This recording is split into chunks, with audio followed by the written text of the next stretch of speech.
Tuesday, May 18th. We are here with representatives from the Boston School Department to review the FY17 Boston Public School budget as it pertains to the transportation line item specifically. I'd like to remind folks that this hearing is being recorded and broadcast both on RCN Channel 82 and Comcast Channel 8. I'd ask folks in the chamber to please silence all electronic devices. At the conclusion of the BPS presentation, question and answers from my colleagues, we will take public testimony and would appreciate anyone who wishes to testify publicly to sign in on the sheet to my left by the front door, and please put your name, any affiliation, and your residence. And we ask that you limit your comments to a few minutes to ensure that all comments and concerns can be heard. A new feature this year, folks can sign up in advance of hearings, any council hearing, including BPS, and we'll take up to 10 people for online testimony via Google Hangouts at each hearing after in-person testimony. The link to sign up for online testimony is boston.gov/citycouncil/google.asp. Today's hearing, again, as I mentioned, is regarding the Boston Public School Department. Dockets 0525 through 0527, 0537, and 0543. Orders for the fiscal year operating budget, including annual appropriation and tax order, annual appropriation for the school department, appropriation for other post-employment benefits, appropriation for certain park improvements, and appropriation for certain bridge projects. Dockets 0528 through 0532, 0534 through 0536, and 0538 through 0542. Orders for the fiscal year 17 capital budget, including loan orders, appropriations, amending previous loan orders, and lease and purchase agreements. I'd like to introduce, in order of their arrival, my colleagues who have joined us this morning. To my immediate left, the Vice Chairman of Education, Counselor at Large Anissa Sabi George. To my far left, Counselor at Large Michael Flaherty. To my right, the Vice Chairman of Ways and Means, Counselor Sal LaMartina. Back over to my left, Counselor Tim McCarthy, Counselor Matt O'Malley, Counselor Ayanna Presley, and then back to my right, Counselor Tito Jackson, and Andrea Campbell briefly stepped out. So with that, we will open it up for the BPS presentation and welcome Eleanor and her team. Thank you. Thank you very much. Good morning, counselors. This morning, Kim Rice and Jonathan Steckedy will be leading us through our presentation. Good morning. My name is Kim Rice. I'm the Assistant Superintendent of Operations. And with me is Jonathan Steckedy. He's the Director of Transportation. We're going to lead you through a good portion of the deck this morning. As you've seen in your handout, we provided a lot of information based on past questions. A lot of the data that you have in front of you is the same data presented in multiple formats based on varied types of questions that we've received in the past. So we'll make sure that we're able to walk you through that information. I believe we're pulling up the slide deck as we speak, but just to talk through the agenda, we're going to talk about the transportation context. We're going to go in depth with some of the research and work that we're doing with transportation in terms of our long-term financial plan. We're going to share a little bit of the highlights in terms of our student tap card attendance pilot. And then we're going to go through the data in terms of program allocation, students served, students transported, bus routes, and the MBTA program. Oh, there we go. Okay. As you know, transportation tends to be a large part of the BPS budget at almost representing 10% of the general fund. And we we've identified this as a big lever in terms of our long-term financial plan. So we've got a lot of external partners working with us on multiple means, multiple ways in which we could be approaching routing, approaching attendance, data, calculations. So we're going to be able to share some of that work, and that work continues to be ongoing in the future. Finally, with that, we're hoping to find a number of efficiencies through routing, ultimately student assignment, and some strategic policies that would help us in the long term. So we thought it would be helpful to give a couple examples, and the rationale for this, and the one that's up on the screen and in your handout, is that we've got a lot of buses that fill with time before they fill with students. And so that's something we've been working on for a while. And we talked to a lot of principals. We actually had a pilot this year working directly with school leaders around families opting out of school bus transportation. We also get a lot of feedback from families that said, I opted out of my bus and the bus still shows up in front of my door. So we're both trying to understand in every single instance why that is. Is it because there's another student at that stop? What actually does that look like? And then in other instances where this right here is a theoretical school, it shows how there are 4 different policies or 5 different policies total that creates 5 additional buses to the fleet for this particular school. And as you can see, we're looking at about an hour overall. We don't want students to be on the bus for more than an hour. So if you start in the top right, that's an instance of a student that's been grandfathered from the 3-zone student assignment plan. And moving down is another grandfathered from a sibling, grandfather from the student assignment plan. Down in the far right, this is a special ed program that we want to make sure that they're able to get access to, but this is the closest one to their home. The one on the left is a citywide school. We've got a few citywide schools, and our charter schools are all citywide schools.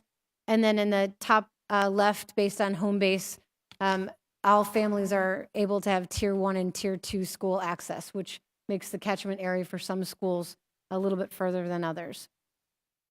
Then what we thought would be helpful is go from the theoretical to the actual. And so we've got a tale of 3 schools for you, where we actually are plotting on a map.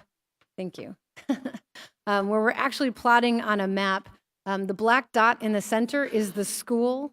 And then we've got students that we're looking at overall. Again, what we're trying to do is use real student data to see whether we can take buses off of the road. And so in example A, the students that are transported is high, but there's a low number of door-to-door students and a low number of students from multiple zip codes. So this actually is a relatively efficient mode for transportation, at the per student cost being about $2,300.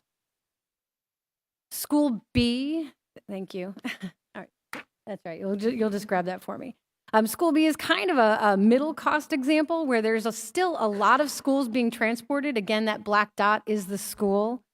There's a high number of door-to-door students receiving transportation, but they're coming from very few number of zip codes. And so that's kind of the median range, or the middle range of the estimated transportation cost for this type of a school. And the final one is, again, in this instance, there's few students that are transported, but a high number of them are door-to-door, and a high number of them are from around the city. And so the number of zip codes are actually high. And so while there's fewer students being transported in this particular example at this school, the cost to transport those students is quite high. In each of these scenarios, we are trying to work with both the student assignment office and understanding our policy implications, work with families, work with the special ed department, but also see where can we, again, find efficiencies in providing that student transportation. But we thought this would be a helpful model for folks, and we're building in a number of additional kind of charts and tables so that we understand the implications of the student assignment policies, the transportation policies as they go forward, and that we are able to make future recommendations that hopefully will drive down overall cost of transportation. As we look to the cost reduction strategies for this upcoming year, we've got a targeted $10 million in reductions overall. And we know that that's aggressive, but we believe that there's a few levers that we're working with the transportation company in order to do that. And so what we see these in three big buckets, two of which we're looking to address here. The first one is in the first area, which again is not represented, is in student assignment and transportation policies. These are referring to questions like we've been asked in the past around the 2-mile walk zone. The state requires transportation for students that are 2 miles and beyond. In Boston, we actually have a lesser standard, or I guess one could argue it's a better, greater standard in terms of support for our families, in that it's 2 miles for high school, it's 1.5 mile for middle school, and it's 1 mile for elementary schools, even though the state's 2-mile requirement is across the board. So what we're really looking at is operations optimization and then overall routing. And we've outlined a number of areas here which we're happy to go into overall in looking to reach this target for this academic year. Morning, counselors. The first thing that I wanted to present to you is the tap card pilot that we're currently undertaking at BPS. There's technology that's available to track cards utilized on the buses. And what we can do with those cards is that we can confirm student usage of the bus. We can notify families when students are picked up or dropped off via push notifications to a computer or to a phone. And we can enhance our ability to give parents location of their student's bus. Currently, we have the Where's My Bus application. It works well, but there are more robust systems out there that can give even more information to families real time so that they feel secure with their students on the bus. Tap card implementation. Currently, we're working with 4 schools on the pilot project. We're working with BPS Innovation, the Urban Mechanics to pilot the project as well. We plan on hiring a full-time project manager to oversee implementation, and the pilot is planned to be completed by the end of the school year. The next slide that we have for you is students served by school type. With 4 categories here: Boston Public Schools, private special education, private parochial, and charter. For the private special education, just to clarify, these are Boston Public School students that, based on their IEP and accommodations necessary for their education, go to a private school that specializes in their care. And it could be in Boston or it could be outside of Boston, and we transport.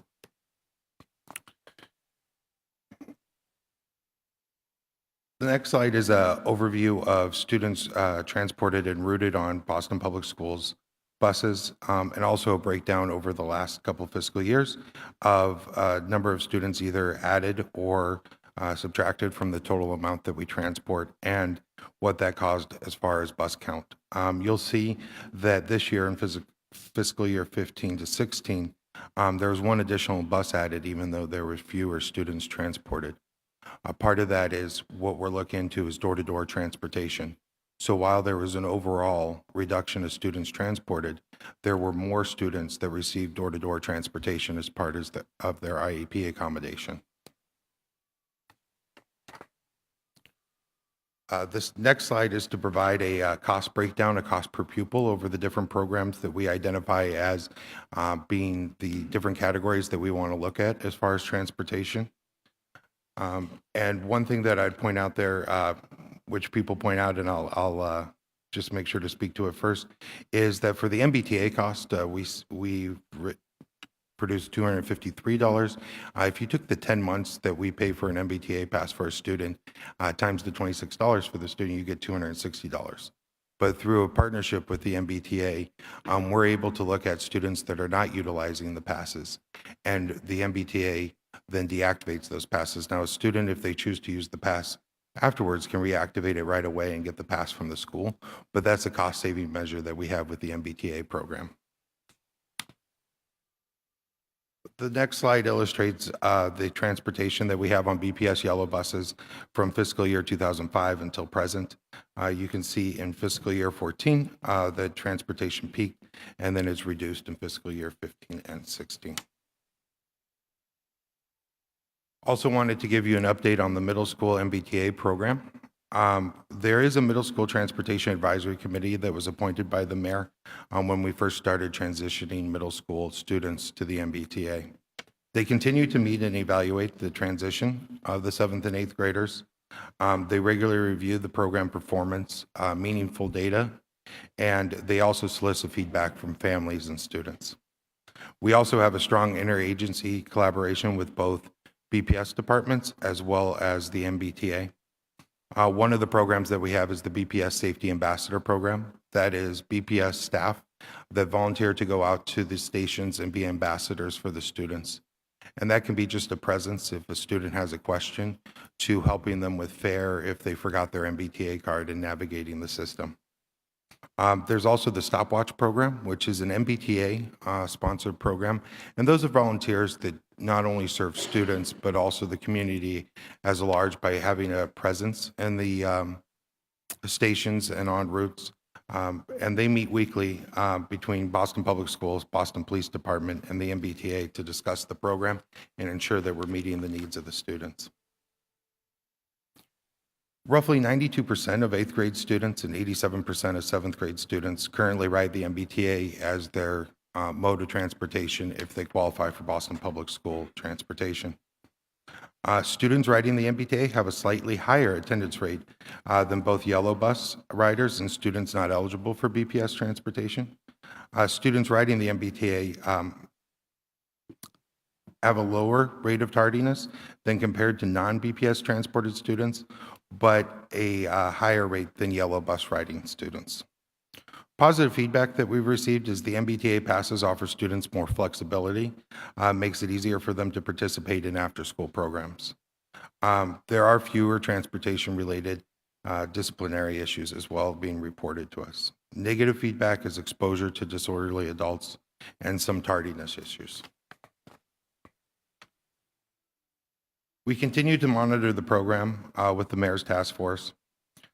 We have a strong partnership with Boston Public School Departments and the MBTA, as I mentioned. One is the Safe Routes to School, which is with the Department of Health and Wellness at BPS. They have a Safe Routes to School program where they are working to improve student pathways to school and to identify where they can make students feel safer. And so they're working with us on the MBTA, but also students that walk to school to improve their walking routes and make sure that we're meeting their needs. And the MBTA Police Department, as I mentioned, they've actively engaged in the project since day one.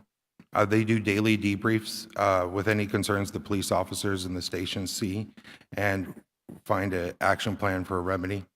And they're also the sponsors of the Stopwatch program, which I mentioned. And from there, that's the end of the presentation. Thank you. Thank you, Jonathan. So on slide, or page 13, I should say, not slide, you have the breakdown of BPS controlled choice all the way down through athletics, kind of broken down.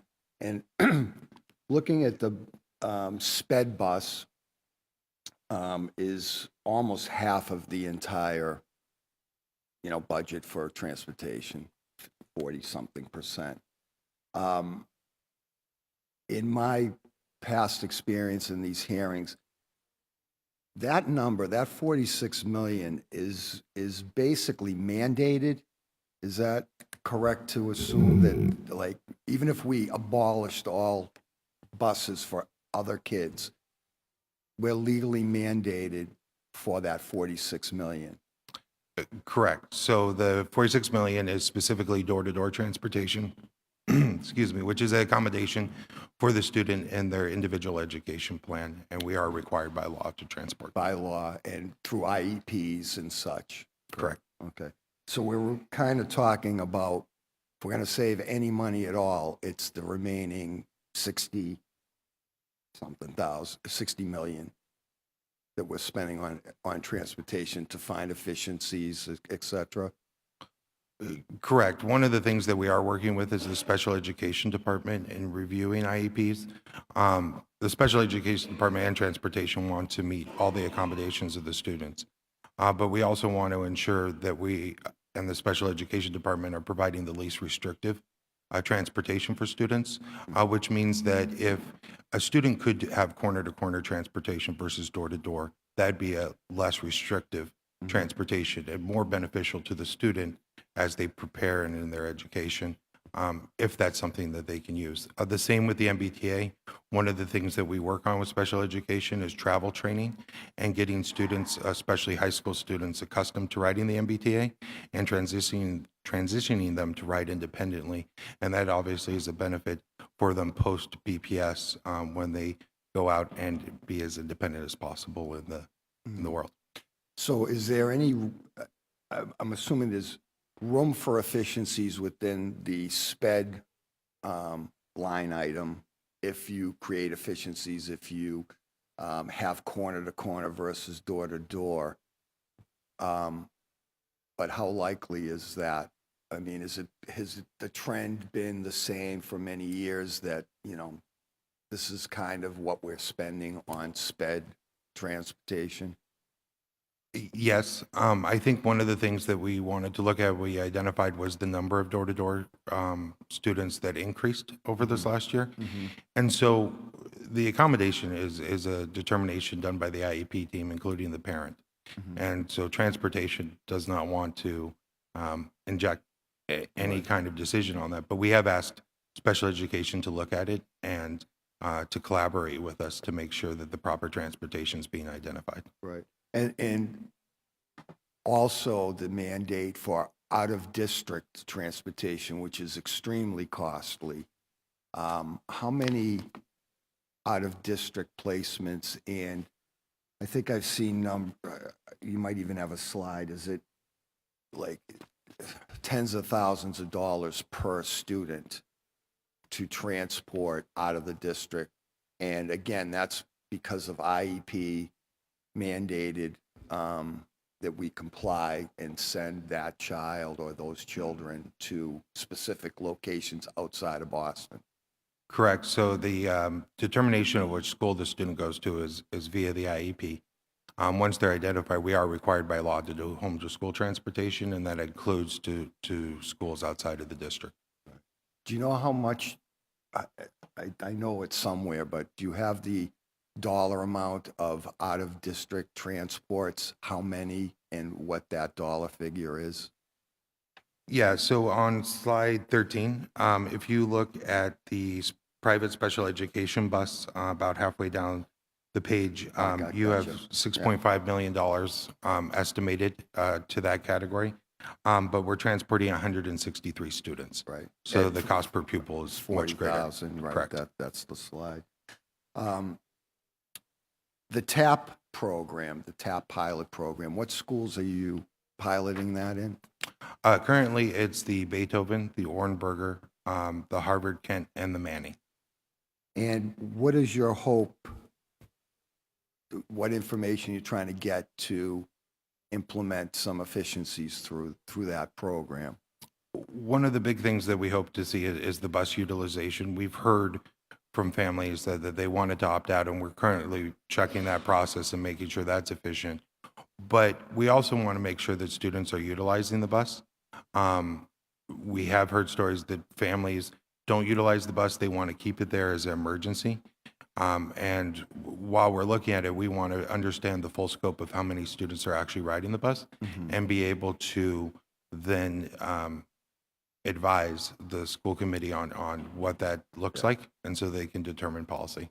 I think what we're looking for there, especially in this pilot, is we've got so many questions. Will kids, what happens when you give a kid a card? Will they lose it? Do you need something attached to them, like on their backpack? Attach it to their cell phone, they'll never lose it. That's right. That's right. So we're working with schools where the principals is actually really engaged, and they've said themselves that they are witnessing empty buses, but they see on the rosters that the bus assignment is full of students. And so ideally when we, and we have the cards, they're out there counting, but we really want to see trends. We want to see, is it different Mondays and Fridays? Is it that we're seeing things after school versus before school? Are there patterns that we can be learning from, at least in this preliminary pilot, so that if we were to be thinking about utilizing our buses differently, so it may be a different version of an opt-out in the future.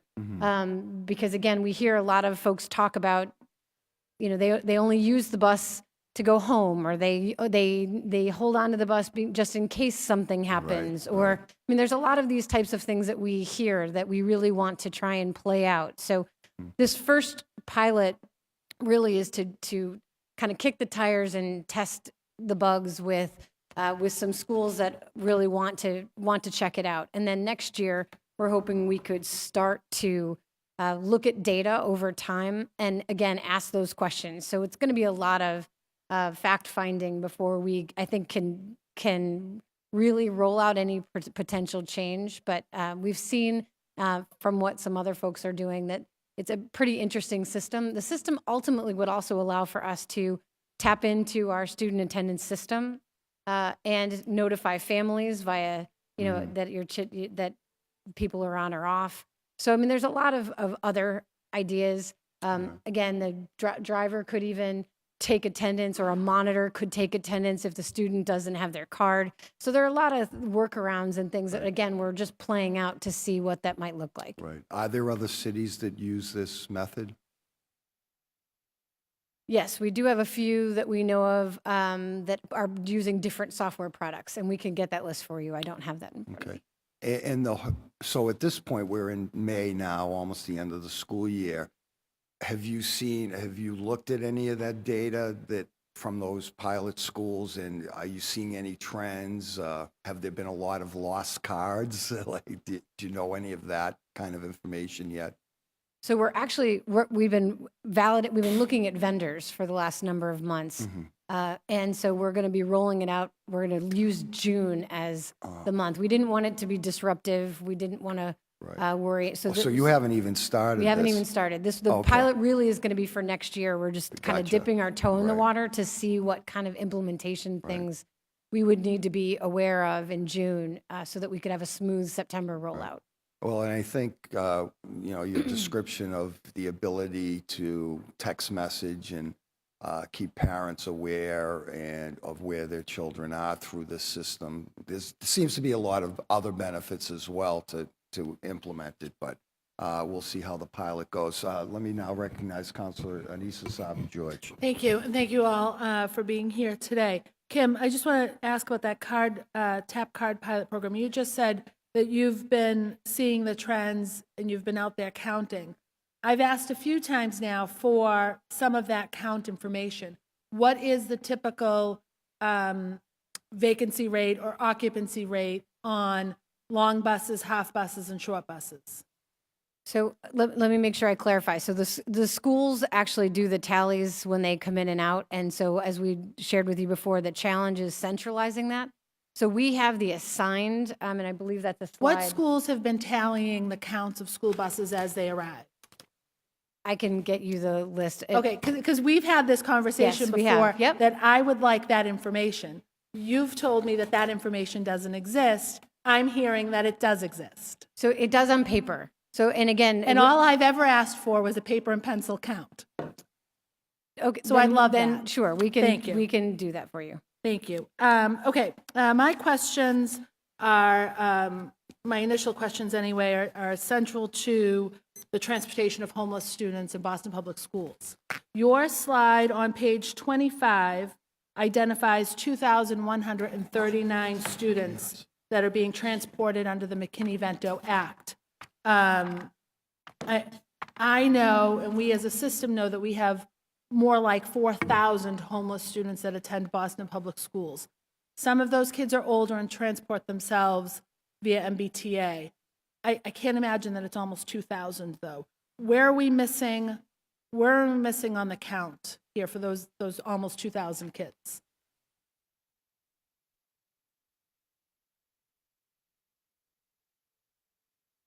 what's happening to the rest of these students? So the number in the slide is the number that's been identified through our student information system. The student would have to be coded both as qualifying for the McKinney-Vento Act as well as for transportation, have a transportation code. One of the big things, Counselor, that we're working on, and Special Education and Student Services has come up to the plate with, is to ensure that our data is validated, and as well that we're having a good system for students that qualify for McKinney-Vento. So currently, this is the information that I have available through the student information system. I agree with you that there are more students in Boston that receive transportation. These are the students that we transport on Yellow Bus. It does not include students within the walk zone. McKinney-Vento, if they live within the walk zone to the school, would not be counted as a student transported. So I think that you'll see some new data come out. So this as to doesn't what include students that are privately transported through vendors that we have contracts with? Correct. This is only students that have a transportation code that receive Yellow Bus service. One of my concerns with us not transporting kids that live within a walk zone to their school is that many of those students, when they become homeless, live in a different, are moved to a different neighborhood, part of their shelter requirement. They may not be familiar with that neighborhood. So I want to make sure that our kids are getting to school safely. Now, it doesn't mean that every kid needs to get back onto a yellow bus or have that private transportation, but that we're looking at each one of those children to make sure that they're being transported safely. So I want to make sure that we're doing that. I'm also curious about the management of that transportation. It doesn't, as far as I know, and I know that there's been some changes with managing transportation of our homeless students, or our students that are homeless. Can you just give us a quick update and a rundown on how that transportation is happening? So students that utilize the Yellow Bus or BPS transportation, it could be the MBTA as well, they are coded in the SIS system, the Student Information System, as qualifying for McKinney-Vento, and then we in the transportation department route them. Students that are not in the city of Boston are handled by the student support department, and so they have hired a new person in order to overlook the transportation specifically of those students and make sure that it's streamlined. And so as far as that process, that would be one that we would need to get Amalio involved in, who is the head of support services. And I'd love to see in that transportation piece, I understand that transportation is out of the HERN office or the homeless office. But I wonder if that transportation piece should really be coming out of the transportation office, and all of you transportation folks talking to one another about this, because that's your expertise, that's your profession. And I'd like to see some very specific targets about the amount of time a kid misses school when he or she becomes homeless or is moved from shelter to shelter. Because a kid becomes homeless and a family becomes homeless not just one time. It's the first time, and then we know that there's a series of potential moves from shelter location to shelter location to get them closer to their community of origin. And each one of those moves, our kids lose days and days of school. And I'd love to see us really set targets down to, I'd love to see the target be 0. I understand that that's maybe not reasonable, but our target should be 24 hours, that within 24 hours of a move of a homeless child, that kid is back in the classroom, back in school, where his or her friends are, his or her teachers are, the people that care most about those kids, in addition to, of course, their family. The transportation of our foster children that live in Boston, that is, I understand, a mandate, a federal mandate or a state mandate that we're transporting foster children. Can you talk a little bit about that? Yeah, it's actually changing this next year, and so I did provide in your packets. That's right, slide, page 26. Yes. Thank you. A table with the potential changes. Right now, students that are guardians of the state or in DCF custody, we would transport underneath similar requirements as the McKinney-Vento for 45 days. And then they would have to re-enroll with their foster care family in the school. Say that one more time? They would have to either choose After a school, 45 days, kids have to re-enroll into a new local school? because they would have a permanent, and I use the word permanent loosely, but it's, if they're in a foster care, that's the permanent situation for the foreseeable future, they no longer are underneath the transportation, similar to the McKinney-Vento. Now, that's changing this next year. So there's new legislation that is going to require or ask that students be transported for the entire academic year. All right. How many foster kids do we have in BPS? I don't have that number right in front of me, but I can get it for you. Are they coded for transportation in a special way? I would need to double check. I believe that they are, but I can definitely check with OIAT. But they are most definitely under the McKinney-Vento designation too, because that's how we determine the eligibility rules Okay. to apply to that student's transportation. And one of the things I've asked Dr. Chang is that our students, when they become homeless, there is a code that changes somewhere in, Aspen or in the internal, whatever, on the computer. That's the teacher. If it changes on the computer, it changes. That we are actively notifying classroom teachers when a child becomes homeless and when a child is in foster care, so that the classroom teachers are aware of that significant life change in that child's life. And I think that transportation is the key to so much of that information. And for the record, and this is my last comment, I think it's unfortunate that Boston Public Schools, so much of what we do is determined and dictated by transportation. And that's a real shame. But that's it for now. I have more for round two. Thank you so much. Thank you. We've also been joined by Counselor Frank Baker, Counselor Michael Flaherty. Thank you, Mr. Chairman. 15 million, it's 114,968.70. So of the 115 million, how much do we spend on fuel? And have we recognized a cost savings, given that fuel prices have dropped dramatically over the last couple of years? And same wavelength, the second part of that question is, how much do we spend on maintenance and repair? And where do we repair those vehicles? So I don't have the exact fuel numbers in front of me. I can get them for you. I will say that in last fiscal year, FY15, we did see significant savings in fuel costs from the decrease in cost of fuel. And the Transportation Department has also looked into acquiring, as you know, propane buses to look at alternative fuel sources to start to find both cheaper and more environmentally friendly ways to handle that. I'll also get the breakdown for the cost of maintenance that we have from the vendor. Do you want to take the question on location of? So the question on location is where we are getting the vehicles repaired? Yeah, and the reason, so a couple of things through the chair, if I could just get a snapshot of the last 5 years and pull out, separate fuel and separate maintenance and repair from the overall transportation contract. I'm looking for trends to see if we're doing what we can to recognize cost savings, whether it's the fuel piece of it dropping dramatically at the pump, or whether we're just being smarter with our contracts. The second part on the contract is several years ago, we were seeing vehicles on a regular basis leaving the Commonwealth of Massachusetts and being serviced in the state of New Hampshire, when we have very capable companies right here in Boston with records of accomplishment that do great things, that are taxpayers, that sponsor local sports teams, but yet they didn't have a shot at those contracts. Somebody, and it predates, I think, your tenure, and it actually predates this administration, but someone had the bright idea of sending these vehicles all the way up to New Hampshire, which cost us more in fuel and additional maintenance and repair. So can you tell me where we repair our fleet today? I can And hope it's not New Hampshire. I can definitely get you a list of vendors that we utilize. I don't have it with me today, but I can tell you that it is not in New Hampshire. Gotcha. Or Rhode Island, or Maine, or so. Through the chair, if we could get that information as well. Also, Kelly mentioned trends. I really want to focus on accountability. Why don't we? I get a great idea. Why don't we reroute the bus routes October 1st? Kids are in school for a month. We can see the trends that you're talking about.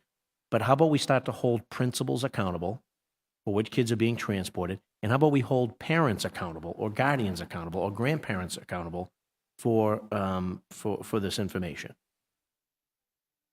It's like when it comes to school transportation, everyone gets a free pass. It kind of dovetails with my colleague, Councilor Anissa Sabi-George is talking about. I mean, the fact of the matter is that if you have a child that goes into foster home, or a child that somehow in mid-year goes homeless, good luck. Good luck trying to get that kid transportation. We can't even figure out the transportation piece on everybody else, let alone getting a principal to get in touch with someone at the bowling building, to get in touch with someone at transportation, to get a bus to pick up a kid at a shelter. That kid, God love him or her, will be waiting at that shelter for days, if not weeks, to get to school. So until we get to the crux of what the problem is that we only have 120, and I say only, we have 125 schools. Why we don't have 125 principals being held accountable with respect to vehicles that show up at their door every single day, half empty, a third empty, some buses showing up with 3 or 4 kids. That principal needs to be held. That's a colossal waste of resources. Money, quite frankly, that could be better spent in school athletic programs, our sports teams, so that we can return to school sports and school pride, and some of those rivalries that existed when my colleague, Councilor Lamantina, went to Eastie High, when there was some big rivalries that restored a lot of pride into school athletics, and these kids can potentially compete to get college scholarships. I mean, it's just a cycle, but why we don't hold principals accountable after a month of school, we see the trend, that bus is half empty, that bus only has 3 or 4 kids, we need to put the brakes on it and either reroute it or talk to that principal about identifying other cost-saving measures within that school. So that's kind of somewhat of a commentary, but it flows with, if we're trying to service these kids and we're trying to get transportation options available, well, we have to eliminate the waste and the abuse first, and that starts literally as that bus pulls up to that school, and it's the school leader of that school that has a responsibility to be accountable to you and to the taxpayers, and also to the members of the council who are trying to figure this thing out as the school transportation costs continue to mushroom. When I joined this council, it wasn't even close to 100 million. We're now over 100 million. So I just want to add, I'm definitely in support of, and have been working very hard with not only school leaders, but trying to leverage technology on that accountability piece. The one thing I just want to make sure that I don't cast blame on the school leaders completely, because there are instances in which we actually route buses with 3 and 4 students on them to a particular school. And I wanted to point us towards a slide. We're working to move away from that. But we're trying to be, again, as efficient as possible. A lot of times, and it may come up here, we talk about school start time. We have aligned our start time for 7:30, 8:30, and 9:30 to, again, try to maximize efficiencies as much as possible.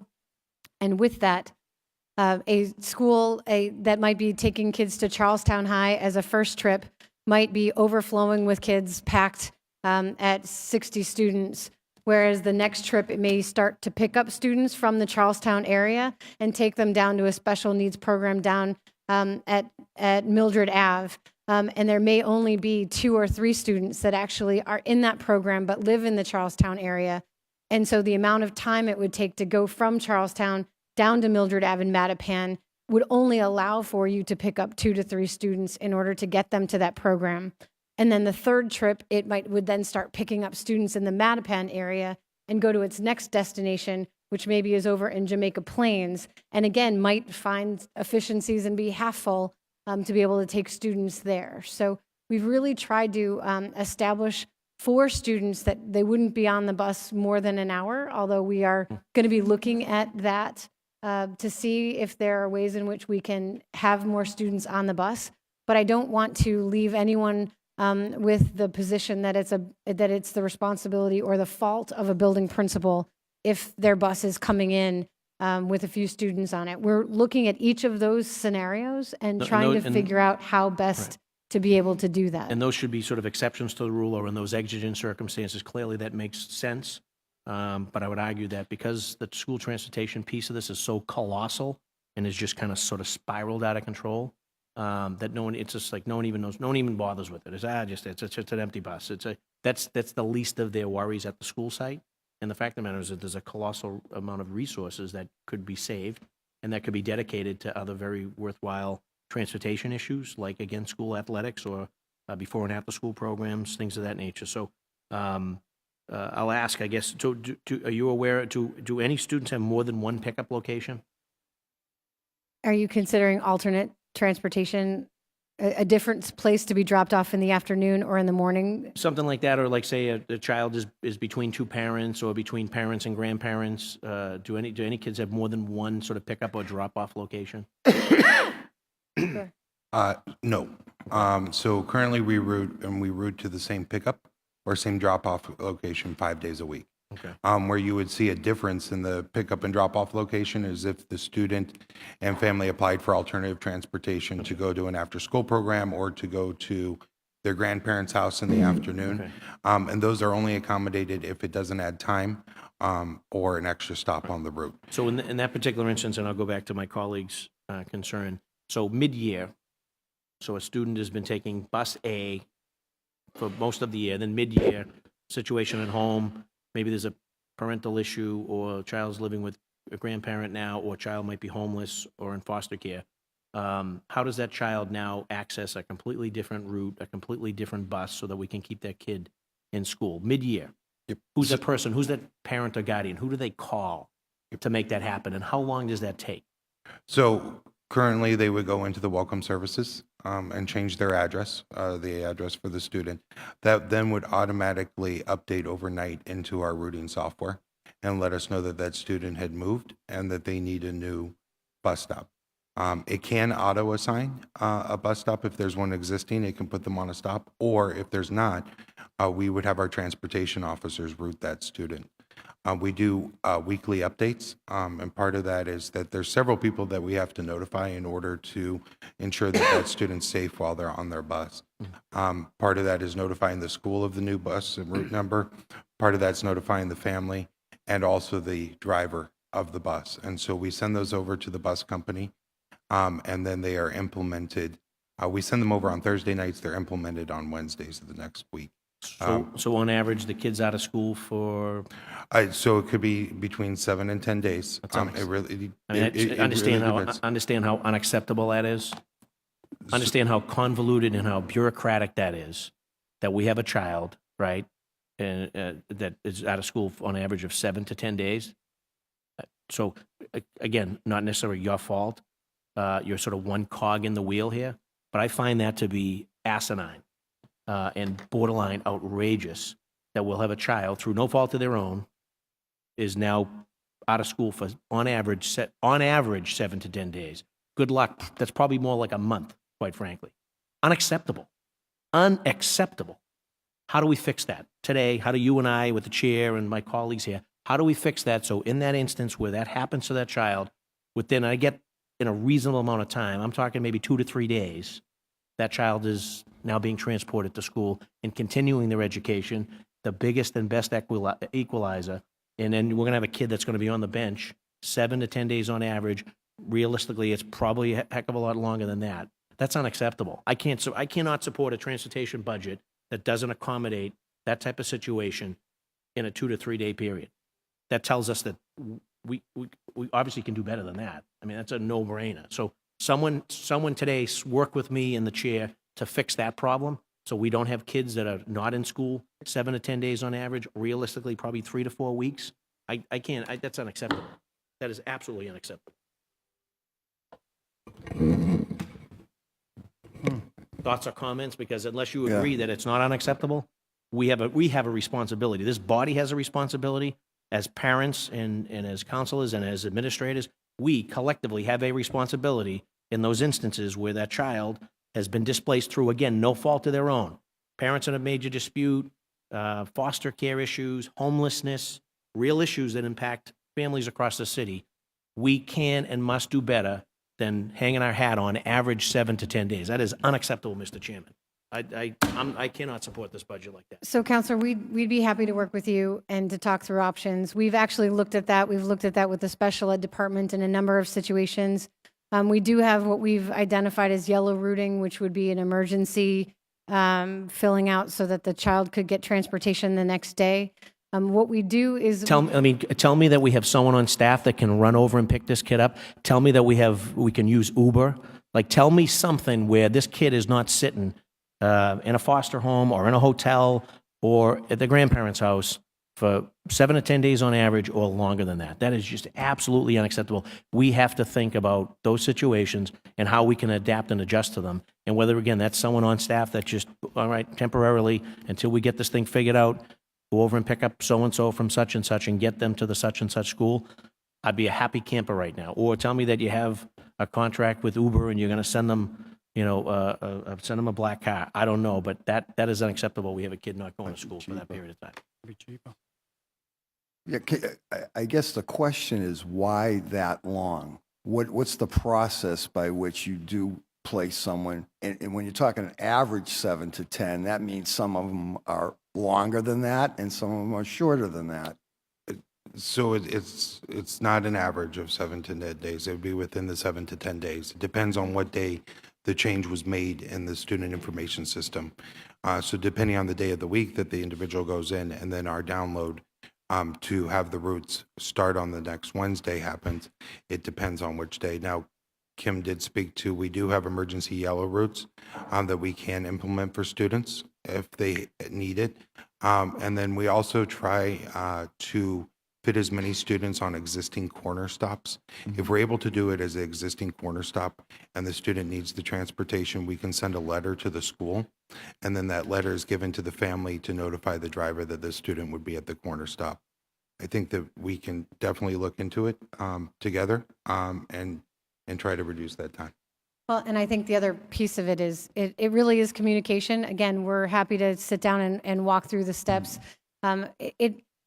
It's a very serious situation if you put a youngster on a bus and the school doesn't know that the student's supposed to be on the bus, that the family's not sure where the stop is, and or if we're adding a stop or changing the route, therefore changing the times of all the other children on the bus that get picked up after that student or a new stop.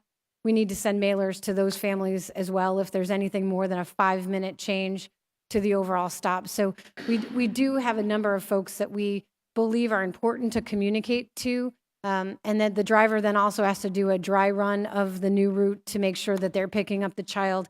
So there's a set of checks and balances that are in place that we can take a look at to make sure. But we have looked at this on a number of occasions.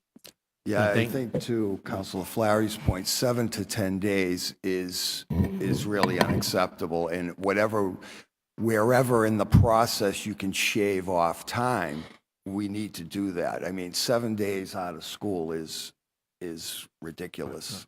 I think you would agree. Just to clarify, the 7 to 10 days are actual days, not school days. Right. So they include the weekend. I know that I'm not disagreeing that we should definitely look at it, and I'm happy to. I just want to make sure that clarifying point. And thank you, Mr. Chairman, and thank you for my colleagues, and thank you, guys, and look forward to working with you. Yeah. And again, this problem sort of predates you guys, and for decades under the previous administration, school transportation was allowed to spiral without checks and balances and accountability. You guys are now sort of coming into a situation where you're trying to get a hold of things, and we're sort of nitpicking and pinpointing areas that have bothered us for some time. As I mentioned to you, contracts going to New Hampshire and/or kids sitting out 7 to 10 days. So again, not necessarily a problem you guys have created.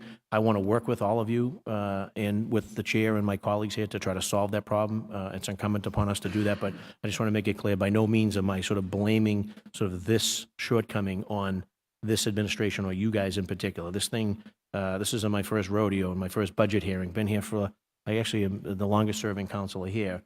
So these are questions that have come up in previous budget hearings under the previous administration, and they just sort of turned a blind eye to it. It's a beast of a budget item, and it's for a significant period of time has been allowed to go unchecked and unfettered. And now the time through the chair in this body has an opportunity working with the new administration to try to solve some of these issues, identify cost savings, and put these resources where they belong. And quite frankly, we'd love to see more in the athletic transportation piece. I think that's a key component, particularly for high school kids, to be able to go to their local high school, play for their local sports team, be transported to the opponent's field, and put it out on the field, and hopefully maybe secure, keeps a lot of kids in school, but also helps secure a college scholarship for these kids. So that's it. Thank you, Mr. Chair, and thank my colleagues for your indulgence.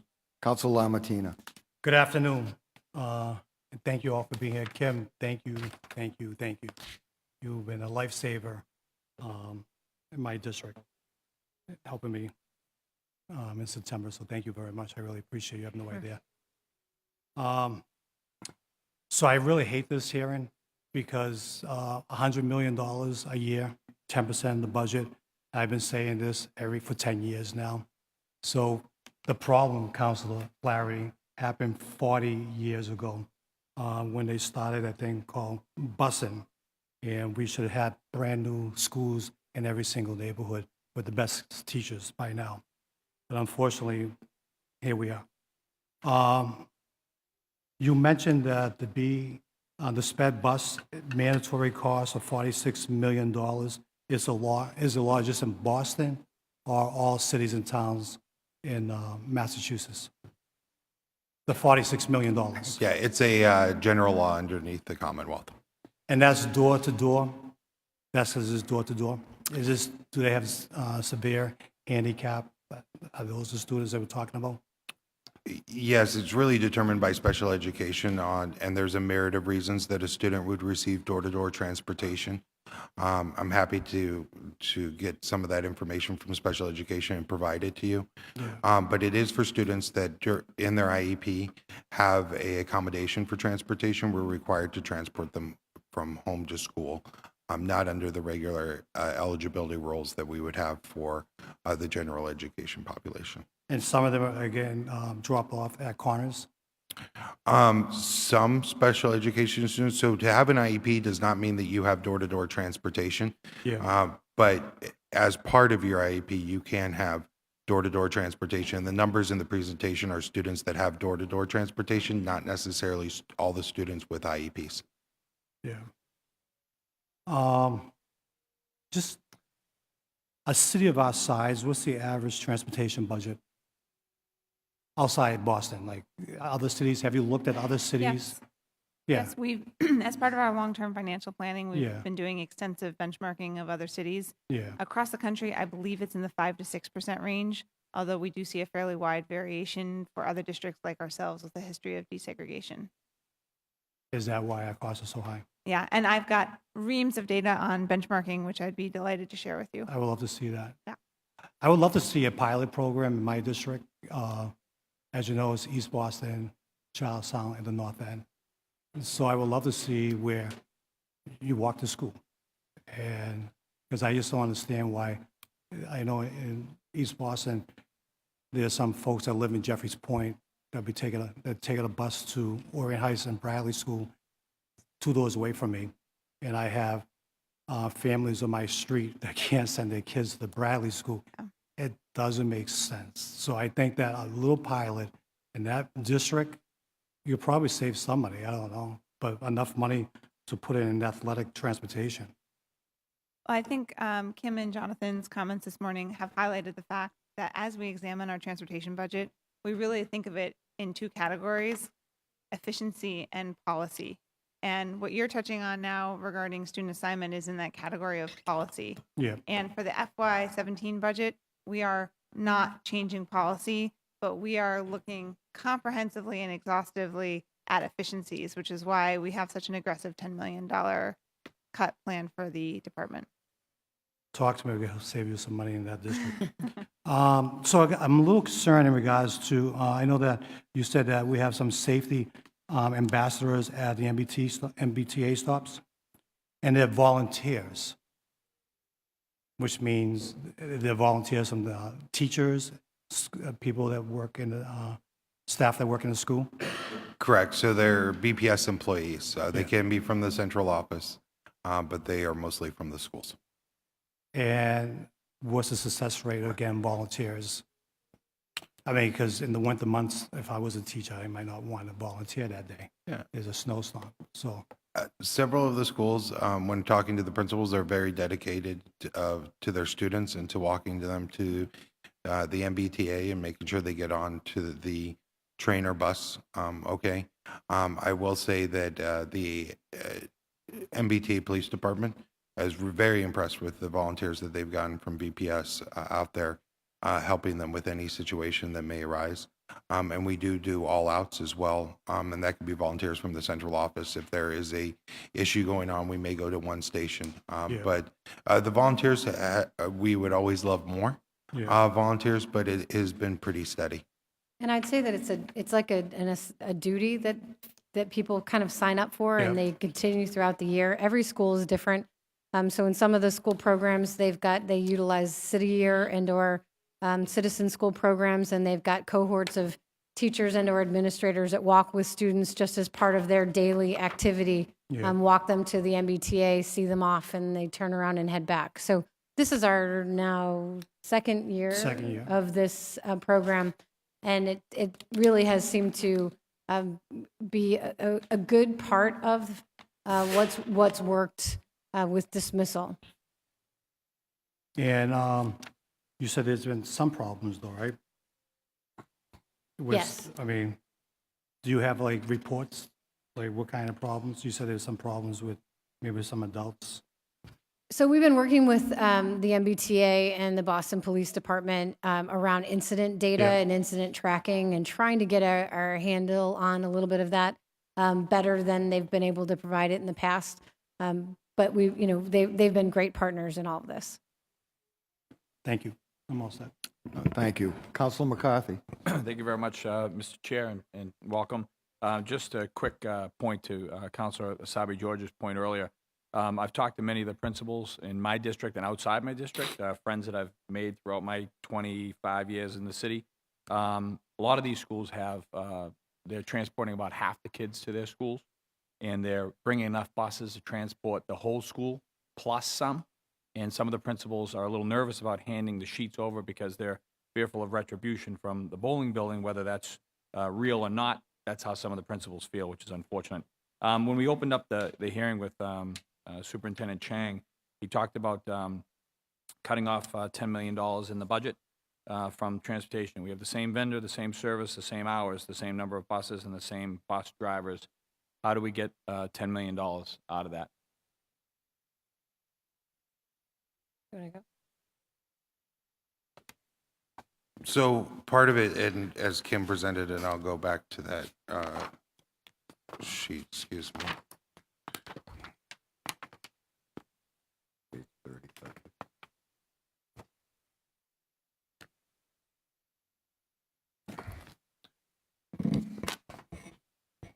So the two pieces that we're really looking at is operations optimization and routing. And one of the critical things for us is that with our routing efficiency, looking at the number of stops that we perform, how long the route is, and how efficient we can be with the trips allocated to one bus. So one of the things that we look at is the number of trips, and a trip would be defined as a route going to a school. And then the entire route would be what the bus does for the entire day. What we really look at is trying to maximize the number of trips that a bus performs each day. Part of the challenge there that we're looking at, there's three main components to routing: time, distance, and capacity. In Boston, we don't have a capacity issue on the buses. We have an issue with distance and time. And so part of that is consolidating stops, making sure that we have an acceptable walking distance for the student to the stop, but we're not putting too many along the route, because every time the bus pulls over out of traffic, it has to get back into traffic. And then we're also, again, looking at the attendance on the bus, the opt-outs, to maximize it and make the routes efficient. And that's the strategy that we're going forward to get the reduction. And I think I heard you say that the same number of buses was in your list. So that this actually in order to accomplish this, we need to get buses off the road. So all of these are strategies for us to reduce our overall fleet. Okay, so you're saying that routing stops the number of trips and the capacity. You use the word capacity. I would use the word under capacity, which is what Council Flaherty was getting to. You're saying that those four items, routing, stops, number of trips, length of trips, so 4 items, is going to save you 10% off of your budget. Because what I'm asking for is not, I'm not asking about how you came about it. I'm asking where the actual $10 million is. Because if you save $10 million, then I can get a music teacher for the Channing, right? So where is actually the $10 million? I mean, where is it going? Is this a hope that we save $10 million, or you actually have cut $10 million out of your budget this year? That's what we're voting on. Yes, the budget that you will vote on includes a $10 million cut. So these efficiencies are a critical aspect of our being able to present a balanced budget. Okay, so routing, stops, number of trips, capacity, length of trips, you hope to save $10 million. And if you don't save $10 million, so the goal is 10 million. You see what I'm saying, Yes, right? no, I- Because if I I hear say you if loud I and say to clear. my wife, hey, we're gonna cut the budget in the house by X amount, she's gonna say, what does that mean? No Chinese food on Friday night? What does it mean? Like Right. there's got to be a cut. So Yep. where is it? So, I mean, I think what we are planning on doing is looking at and doing a very close monitoring of it. This is going to require us getting buses off the road. As you note in the slide, we also will be looking at vehicle replacement costs. We're going to need to establish certain milestones in which if we aren't hitting certain targets, we're going to have to then do other internal things, whether it mean layoffs or other types of programmatic change, looking at making some recommendations in terms of policy then for the following year. But this is about our ability to be able to get buses off the roads. And I was just going to iterate, this is a critical aspect for us being able to end FY17 on budget. You hit the nail on the head. We got to track this really carefully. Right. Now, the good news about it is that we will have a lot of information by the first day of school. When we route our buses on the first day, we will know if we've been successful, as Kim said, of taking buses off the road. So the fact that that information comes as early as it does in the fiscal year will allow us to adjust if we are struggling to hit the target. Right. Understood. So the first day of school, which means we would have already voted on the budget. So that's where I'm kind of going with this. So I'll move on. This is my third BPS budget, and I've harped on this every single time, and I still have not gotten a great answer. I've gotten an answer, but not a great answer. The bus is parked all over. We've got 5, 6, 7 buses parked at George Wright Golf Course in the morning, just sitting there. I knocked on a guy's door this morning, idling in front of the cemetery. That's where I take my little run. He sits there all the time. Buses parked in Kelly Field. Buses parked America's Food Basket. And we get these phone calls from neighbors all the time saying, hey, why are they just sitting there? I haven't gotten a good explanation about why they just don't return to the yards. Is there a reason? Because the Reedville yard, which, as you know, I'm not a big fan of anyway, because it's literally, if you could throw a golf ball into Dedham, so it's the farthest point away from central Boston, yet that's where we have them, and they're busing, getting about 6 miles a gallon traveling from Reedville in. So there's an issue there. Why do these buses just park wherever and whenever? What's the scoop there with nobody on board? So it depends. The bus could be in between trips. It could be waiting for the next trip to start. We get those inquiries as well, and we definitely look into each one. We compare it to the route, and then if there's an issue, we definitely contact the contractor and let them know. 'Cause idling is an issue. So Now, idling, they should not be idling. Absolutely not. They may be parked somewhere because it doesn't make sense to go back to the yard before their next trip, but idling is something, there's actually a law in Massachusetts against idling, and it's one that's actively pursued by the contractor and us to reduce. Okay. While we're staying on the buses, what's the finality of the needle issue found in the kindergarten bus? Is it still under investigation? What's the scoop there? It is, we're working with Rick Draney, who is in charge of safety for BPS. Yep. It's currently still under investigation. We did, the day that the incident occurred, had all the buses checked, and then swept out that night. So a double check, management and supervisors from the bus company went out and personally checked vehicles. We do not know at this point where the needle originated from, and that's currently ongoing. Okay. Slide 16, very positive recording from the MBTA bus program. You had an interesting point where you said, 10 months out of the year. What's the possibility of expanding that to 12 months a year? Because the mayor's extending his program from 10,000 kids to 12,000 kids, yet the kids still have to get to these programs during the summertime. So what is the point of now these kids have to pay full price during the summertime? Why aren't we paying for the extra 2 months? Or is that possible to work that out with the T?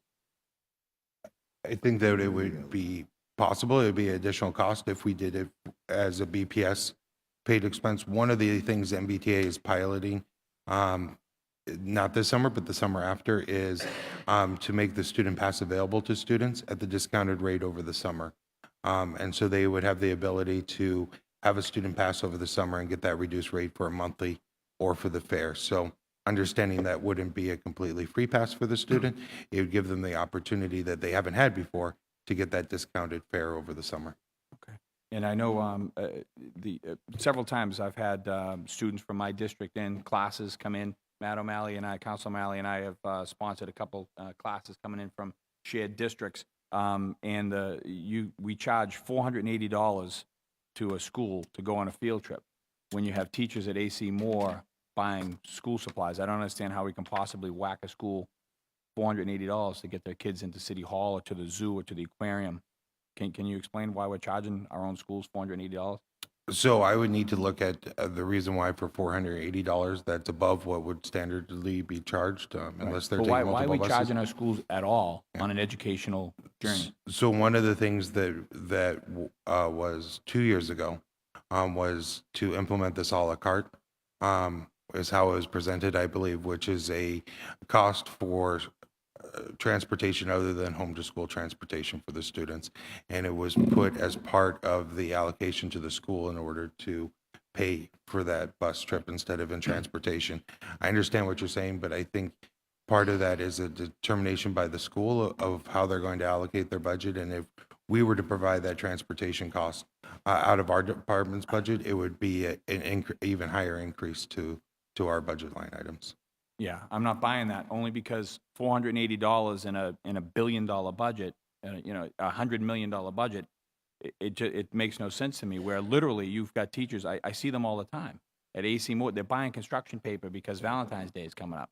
Yet they're taking their school supply budget and shuffling it over so they can keep a part-time librarian. Like, this is silly. This is silly stuff.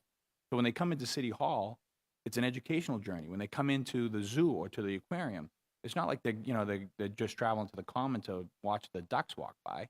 These are educational things. I don't understand that, and I think we should have a much better idea of what's going on. Well, we can provide for you additional information. I mean, I think that for every hour that a bus is on the road, there's a cost associated with it, whether that cost comes from the transportation department or it comes from the school department.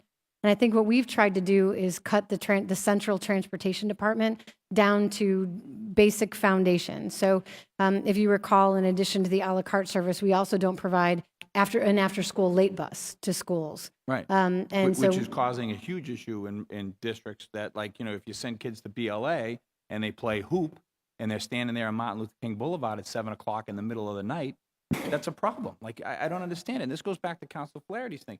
Sports, whether it's sports or forensics, debate, whatever team that is, that's what we're lacking. That's the problem here. We're not we don't have neighborhoods anymore because everybody's getting shipped out all over the place. We don't have good teams anymore. Like, my brothers played for Hyde Park High. They were like football powerhouses back then, right? They were all kids from Hyde Park. They still hang out and know each other. Now the Hyde Park High is no more, but like the Mission School was in here. They won a state championship, right? They're fundraising to get themselves around the city. They're one of the best teams in the state. That's it. It just doesn't make a lot of sense to me. My last point, Mr. Chair, my last point is going to be slide 13. Private sped bus, $6.6 million for $40,000 per pupil. How can that be? So those are the buses that are transporting to schools outside of Boston. They can be Framingham, they can be at several different locations, and they transport a small population of students, so only 163 students. Students also go to different locations, so there's not very many BPS students going to that site. And because of that, so a cost allocation for all that transportation is about $6 million. But then when you break it down per student, it becomes much larger because of the number of students that are utilizing that service. Could I get that line item broken down?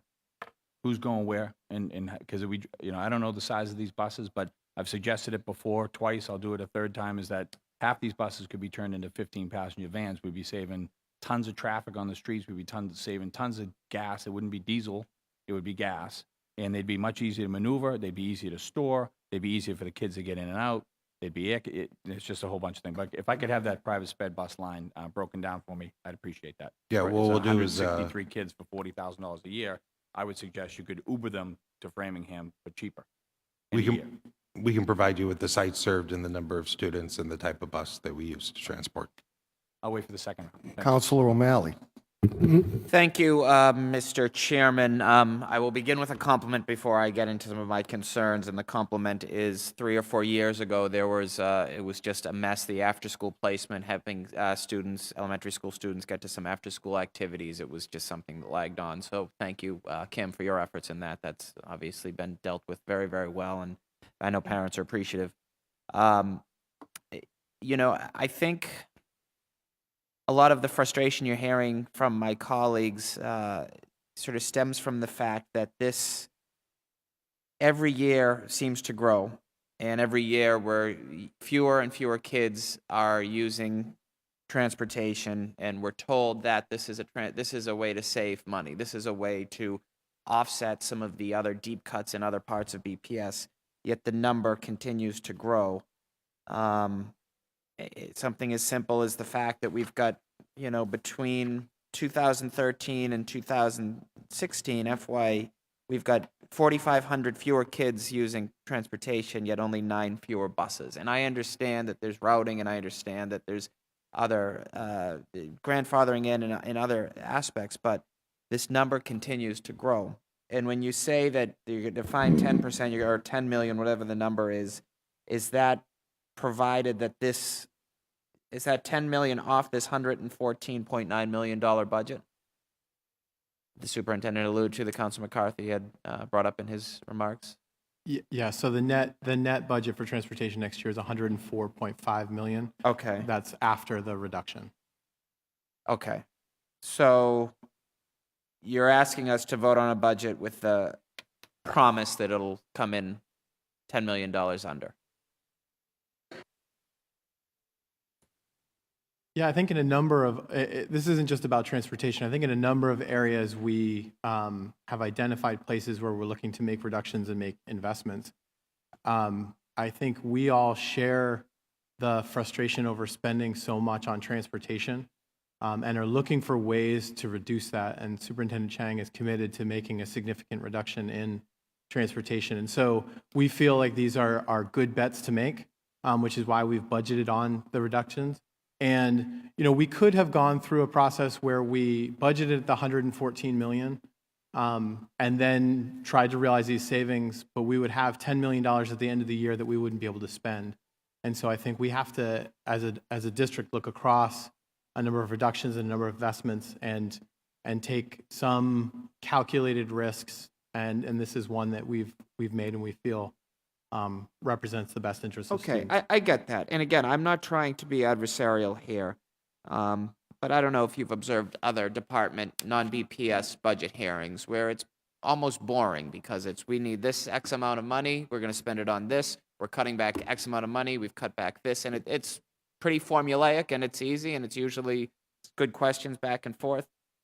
Whereas it is very difficult to wrap one's head around the BPS budget when we are being told by parents, by teachers, by certain administrators about deep cuts that are happening, and then we're being told by others, no, we're going to fix that money, we've already got that money.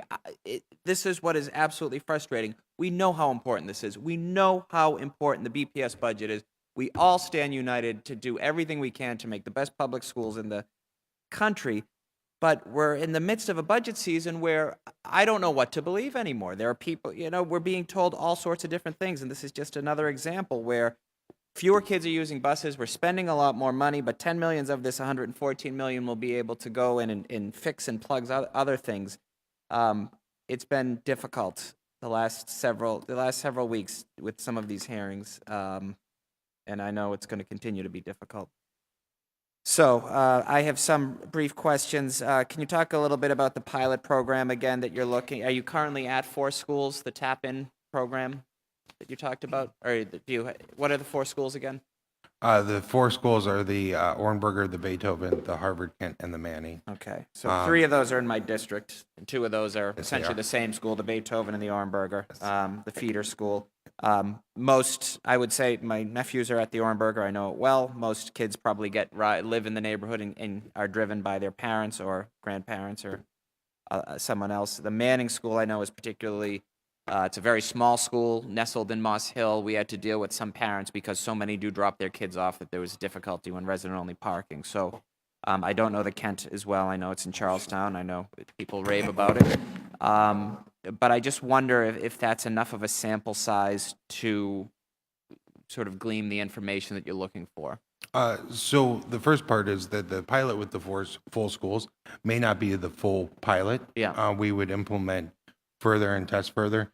One of the things is that we want to make sure to identify the type of technology. There's several different types of technology out there in order to accomplish what we want to accomplish. And so this is a very small sample size in order to see how the actual mechanics of the technology works, and see some of the reaction from students. Do they lose the cards before we go to a bigger pilot potentially, or full-scale implementation for a pilot? The schools, again, were chosen because these principals were huge advocates, and they really feel that this is something they want to embrace. And so we wanted to, that's a great opportunity for us to have a partner in the school that really wants to drive and make this work. And so that's why the schools were chosen. We are planning on rolling out and starting just in the next few days. Urban Mechanics is helping us with it, and they have already spoken to the schools. They've started getting communication out to parents and worked very closely with the principals, but the actual start date should be sometime this week or early next week. And I assume the technology is just like your Charlie card. You touch, there's a card with a chip in it. You touch it, it records it. Similar, yes. And then that information is sent to the bowling building. Yes, and it also integrates with our current routing software, so that it can match up what's scheduled for the student, the stop scheduled for the student, so that the system knows when they get off. And it also works with our GPS, our global positioning systems in the buses, so that we can get the real-time data to the family about where the bus is. And it'll actually go on a route and an app for them, similar to the Where's My Bus app. It's just more robust. Okay. And I think the question that Councilor Sabi George started and several others echoed is there's no, or I guess a frustration with the fact that there right now no official ledger exists. So a bus driver doesn't tick off or keep attendance, or the principal or administrator doesn't tick off people exiting and then entering the buses. Question. Well, so they have a daily bus route, and they have students' names on them, but they do not take. But there's they no do not take attendance attendance. taken. Okay. And then at the school level, what most of the schools use is they have a list of the buses, and they just identify how many kids get on or off the bus. They just do overall counts in terms of who's there, but they don't tend to take attendance getting on. Okay. That being said, there are some schools that do take attendance, and so we work with them on that. Yeah. I mean, I would just think that this should be an easy. This should be easy to keep track of this and to do it. I understand using technology, and it makes sense to have a system in place, but it does seem to me that we could find the answers to these questions in a much easier way. 7th and 8th graders are now using the MBTA. In one of your slides, I believe it was 16, you talk about middle school MBTA program update. And one thing that stuck out is that students who use the MBTA have a lower rate of tardiness compared to non-BPS transported students. So what does that mean if that's not school bus? This is the third bullet point under slide 16. Students riding the MBTA have a lower rate of tardiness compared to non-BPS transported students. So is that walkers? Is that people whose parents or guardians drive them in? So one of the things that you can take a glance at that may clarify it more for you is a slide 23 in your packet, Appendix E, breaks down the attendance for MBTA, yellow bus, and district-wide students a little bit further. But essentially, we compare three categories, one of them being students that utilize the yellow bus or are scheduled to use the yellow bus, students that have MBTA passes, and then students that are not eligible for transportation. They don't have a transportation code. Okay. But I think this may be, this doesn't read well. So back to slide 16. Students riding MBTA have a lower rate of tardiness compared to non-BPS students, but lower than yellow bus. So yellow bus riding students are still the lowest, They have the least amount of tardies. least amount of tardiness, then MBTA, then non-transportation. And, okay, so that explains why under negative feedback, some tardiness issues, I wasn't sure, but that makes sense now. What do you mean by exposure to, I know what you mean, but I want you to explain exposure to disorderly adults under negative feedback? So that's some of the feedback that we've gotten from just talking to principals, talking to students, and talking to families. One of the things that the advisory committee and the task force is looking at is data from the MBTA Police Department and data from Boston Police Department, because there's a difference, and we want to take both into account, feedback given, and then actual reports and incidents that are recorded with the police departments. And so that's one thing that they're working on right now, is getting that data produced, solidified, so that it can be shared. And with this task force, I assume the MBTA police is well represented on it. Yes. Maybe Lieutenant Salisbury, who I know works very closely at Forest Hill Station. He may be involved, or if not, one of his colleagues is. Mark Gillespie. Yeah. Oh, okay. And, you know, I know Councilor McCarthy mentioned the needle found on the school bus. There was also a Herald article last week about a 14-year-old girl who was assaulted at Downtown Crossing. Didn't say whether or not she was a BPS student, but she was 14, and it happened at 8 o'clock in the morning. So is there, and I know this is, you know, just one example. I don't mean to create a panic, but it shows that it's a risk, and it's something that we need to take seriously. Do we make sure, has there been increased MBTA police presence at these stations during 7, 8, 9 a.m. when many students will be coming through the stations? Yes. So Mark Gillespie definitely looks at this. So they hold that debriefing each day where police officers are reporting any issues that they may see. It's not necessarily just students, but any activity in the stations. And as a result, they will place more officers at that location. They'll also use the stopwatch program in order to get more of a presence. Now, the stopwatch are volunteers, but it does help they're identified and just more of a presence in the stations. And I would say that, I mean, I do want to stress it's a dynamic schedule, so it's not like they're at the same place every day. They actually look at data on a daily basis. We look at it on a weekly basis, and they reach out to schools a lot of times if they've got particular something that they've heard or something they've even seen on maybe Facebook or media.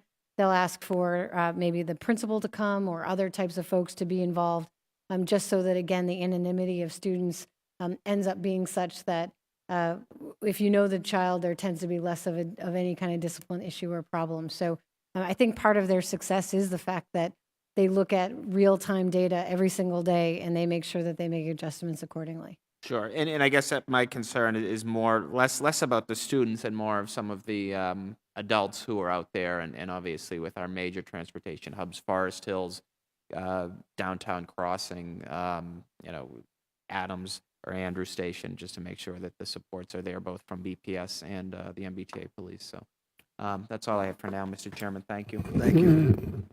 Councilor Campbell. Thank you, Mr. Chairman, and thank you for being here today. I just have going back to some of the basics. So numbers of kids riding the bus are declining. So FY17 will see those numbers go down. Do you have an estimate as to what that would look like? So we are fine. So we get the numbers from enrollment. We just got the final round 2 information, and so from there we will check their eligibility, and we can check and see what the numbers look like for preliminary for next year. That would be great.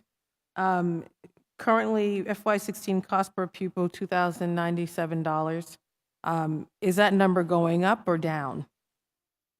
Just looking at that number, not the other numbers. You know, I apologize. I should have brought in the numbers from last year. I can check that for you and let you know. If you had to give an estimate, is that more than last year, less than last year? So overall, for the general education, it would be a lower number. But the cost that did go up was the special education allocation. It's a little bit different when you compare it per student, because if there's more students in that category, the cost per student gets diluted, but the cost that we needed in order to provide that service increased. Jonathan, I think I have the numbers in front of Oh, me. perfect. Okay. Council, were you asking about FY15 versus 16? Right, just looking at it, whether or not the cost per pupil is going down or up, just have a general Yes, sense of it- what direction we're going. It went down very, very slightly. It was at 2,137 in Okay. FY15, and compared to the 2,097 for FY16. Okay, and I'll wait the other numbers in terms of the estimates for next year. What explains that decline? We had a very slight increase in the number of students in that category, which I think explained the change, but I'll defer to my transportation team experts. If there's any other, Yeah, so a lot of it was that we did transition the eighth graders to the MBTA, which took them off the corner-to-corner stops. And that's where we're looking, corner to corner, we break out from door-to-door transportation, even though they're both part of the Boston Public Schools transportation. And we also utilize the same buses for both types of transportation. Some districts would have a special education only bus. We don't do that. We fit both in together in the system.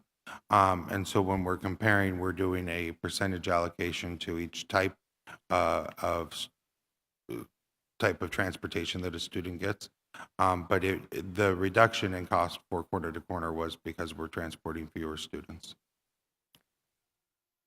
So is there a number for the kids who are taking, obviously this body made a decision to put students on the MBTA buses before I got here, but have you realized cost savings for that, and if so, how much?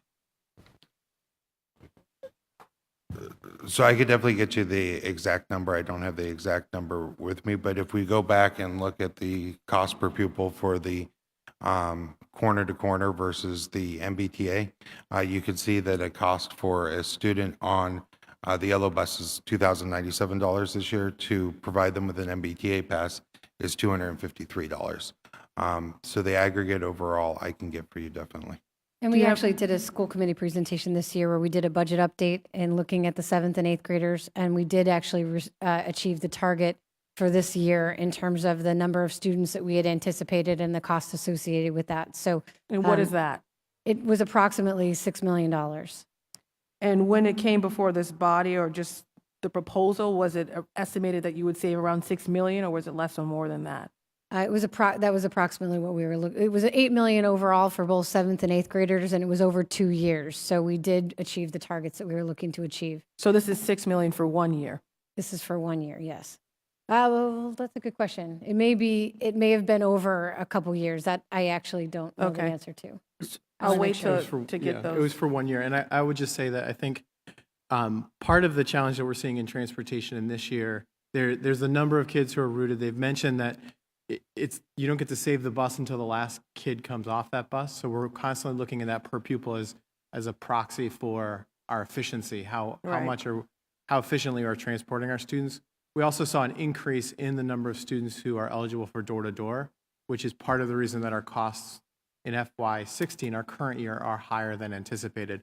So we are So an seeing that we're increase in achieving door-to-door students, those are the special ed the special kids education. in their IEPs. That's correct. Who warrant that necessity. Right. So when we look at we often talk about our rising costs, and the costs are increasing faster than our revenues as a district. In transportation, we've made a number of significant changes that have slowed the pace of our increased costs. And so there's been a lot to sort of celebrate in terms of our overall accomplishments that sometimes get lost because it's such a large budget, and we are moving aggressively towards finding efficiencies. Okay. Before I even shift, staying with the MBTA students, so before I got to this body, I remember going to a few meetings, large meetings with school leaders who would come to certain neighborhoods where their kids had to take the MBTA to certain neighborhoods. And one of the biggest concerns that there was not school buses rerouted, for example, or not school buses, MBTA buses available at the times in which the students needed them. So for example, if you live in Bowdoin and Geneva, you go to Orchard Gardens, you need the 15 bus. Unfortunately, when the kids were waiting, there was no 15 bus. It was dark because it was 4:30 in wintertime. So the principal came and was trying to find creative ways to advocate to get those kids a bus. She made 2 points that have stuck with me. One was that the cost of a bus, which would have to come out of her school budget, would be $1 million. And then the second point was how difficult it was to get the MBTA to change the route of the 15 bus to accommodate those students. I don't know, I mean, when I left that, nothing had changed. So I'm curious to know, how many scenarios are we seeing this for kids who now have to take the MBTA? Are there buses that have been rerouted? And if not, are schools having to go into their individual school budgets to accommodate those students?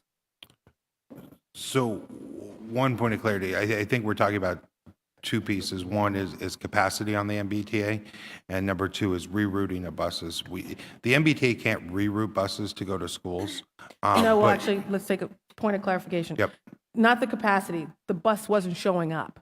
Wasn't So- showing up. Right, the bus didn't run between the hours of operation, which those kids needed it to run in order to get home. Okay. So parents were driving by and seeing these kids standing on the corner waiting for a bus that was never going to come. So one of the things that we do with the MBTA each year is that we work with them and we provide the addresses from which students would be transport or come to school. Not their names, nothing else than addresses. And what they do is that they work with us to check capacity on vehicles and check routes. And that's one of the ways that we determine yellow bus shuttles at the MBTA stations in order to get students to schools that are not easily accessible by the MBTA. And so we'll continue to do that this year. Last year we did it as well. And then if there's any issue like that, we have a separate call queue actually in the department for MBTA-related concerns. Very few calls come through there. We do have a direct line with the customer service at the MBTA from the department. And so when we hear of any issues, last year I heard of one in actually Dudley Transportation where it was a 22 issue, a capacity issue. We went out and observed it. There wasn't an issue in that case, but if there is, the MBTA is fully engaged in getting supervisors out there, as are we, to resolve the problem. And they have actually added supplemental buses to some of their routes to take care of the capacity. And so if there is a bus missing, both my department, customer service, or the MBTA can address it right away. And we do have a very good partnership with them in operations to resolve those issues. So right now, there are no students who are currently required to take the MBTA bus who don't have access to an MBTA bus to get home. I don't have any parents reaching out to me as of right now. If you hear one or anybody does, I would love for them to contact me. They can contact me directly and we can figure out. In the beginning of the year, one of the things is trip planning and making sure that they have the best route for their students. One of the things that we work with the MBTA is we did have a practice day for families where they could ride the bus. The MBTA was gracious enough to say there's fare free for families with a flyer so that they could practice the routes with the students. And so there's a lot of trip planning, and we've definitely used our customer service representatives as well as the MBTA to do route planning for families. Okay. And when she says a bus cost her $1 million, where does she get that number from? Not sure. I'm not aware of any Yeah. schools that pay for regular Okay. daily transportation out of their own budget. Okay. So a school can order a late bus if they choose to, if they have a different program. So we plan for home to school transportation, one dismissal for every school. And so some schools, a few, have a late bus that they utilize if they have an after-school program. If they were to do that, there is a cost for the school. And what does that cost? It's $175 per run. Per run? Per run. So if the principal said, I need a late bus, she orders a late bus for $175, say that if it's 40 kids get on that and go to the Croc Center, that would cost that school leader $175. Anything more than that, or that's the flat rate? No, what we did, and that was established, I guess, 3 years now ago, the cost. It's the cost to put the bus on the road, maintenance, fuel, and wages. And so and we assume that each route is going to be about an hour. So, but the 175 is the max, the school leader Yeah, wouldn't pay sorry, more we than we that. don't, there's no variable rate for them. There's Okay. no, when they go to budget, if it you get stuck in traffic for an extra 20 minutes, they're not charged more. It's a flat rate per trip. Okay, moving on. So going back to some of the questions that came up before, including Councilor McCarthy's, when he was talking about this $10 million this cut. So right now, currently in the FY17 budget, that $10 million has been cut from the budget. right. How did you get to that number? I'm just curious, because I'm wondering, maybe it could have been 20 million, or maybe it could have been 5 million, or maybe it could have been 30 million. I'm just curious how you got to that number, because looking at this, I'm already thinking, oh, we clearly have to cut more than we are. So you're taking a leap of faith to try to hope to realize the benefits and the savings from that 10 million. But how did you get to that 10 million? Why 10 million? Where'd that come from? As additional context, in the current fiscal year, we are making progress towards some of our goals for this year's budget, but not all. And so the 10 million has two parts of it. It is continuing to achieve the savings we had planned for this year, plus going a little bit further. And I think that combination is part of what informed the transportation team's estimate. So what's the little further part? So the 3 split million? between, so this is 6 million is the deficit in this year's current budget, the projections for where the year will end in FY16. So the cut is 4 million off of the budget, but 10 million off of what actually happened this year. Does that make sense? Say that one more time. So we have a budget when we said at the beginning of the year of how we expect to spend our money, and then they're the actuals. Mm-hmm. So we are running, we estimate about $6 million in the current fiscal year for our transportation spending. So the $10 million cut is a combination of rectifying that and continuing to achieve the savings that we're working on this year, plus going $4 million further. So last year's budget, say the budget for transportation was $100 million. At the end of the year, you spent 94 million. You No, spent the more opposite, than that. 106, yeah. You put 106. So this year, you used that 6 million and then added the 4 million to create the 10 million. But why the 4 million? Why not add 20 million? Why not So- add? So I hear you. I think what we're really looking to do is we're trying to identify achievable targets. And so between the fuel savings that we have for this year, the additional savings that we believe that we're moving forward towards this year, we did a number of scenarios with, so again, some potential changes. And we put together what we believed was an achievable, aggressive, but achievable target that would get us to the $10 million. And that we need to be able to do some milestones and course corrections if we realize that in fall, when we do the routing, that we're off, in order to then be able to do that. And again, that looks at things like potential vehicle replacements, other type of areas in which we would have, So what we happens would have to if you make those don't? changes. So what happens if you don't accomplish that 10 million? If you go over? We will have to look for changes elsewhere in our budget. So every year, as you can imagine, managing $1 billion budget, there are often places where we end up a little high or a little low. We're in the midst of managing FY16 right now, of course, and that very phenomenon takes place. So So go ahead. I'm pushing ahead because I only have so much time Yeah. before I have to get out of here. So right now, that $10 million, it's not like we can take that $10 million and say, oh, let's try this new program here, let's get some bus monitors, let's get some seatbelts on the bus, because we haven't realized it just yet. So the hope is that we actually reach this target, hopefully, and then go from there, looking at the budget for next year. Well, I think I might state it a little differently. So the budget has already been cut, and those dollars have already been allocated to school programs and the instructional priorities of the district. And so then there'll be penalties if the transportation department does not hit its targets for this year. Dr. Chang has stated very clearly that he wants transportation cut by $10 million. He does not want to see this continue to increase. And so part of the work in which we are being challenged to do, and some really tough decisions that we're going to need to make if we're not able to get some of the buses and the savings up front off the road when we see it in the fall, we're going to need to do. That's the prioritization that has Right. already been done, and those funds have already been allocated. Why that makes me feel a little bit good about this process right now is that possibility that we can actually go in and just look at something and go, you know what, let's cut this by 30 million. I don't care how you do it, make it happen. Because that's what I feel like was a strategy to come up with this $10 million. So it tells me that we can actually be a little bit harder and a little bit tougher and a little bit more aggressive in how we cut this transportation budget. Maybe not this year, but going forward. So I appreciate that. It was just going through the whole overall budget strategy and how you get to things. 2 more questions and then I'm done. This is specifically related to the contract itself with Viola. What is this is slide number 35. What is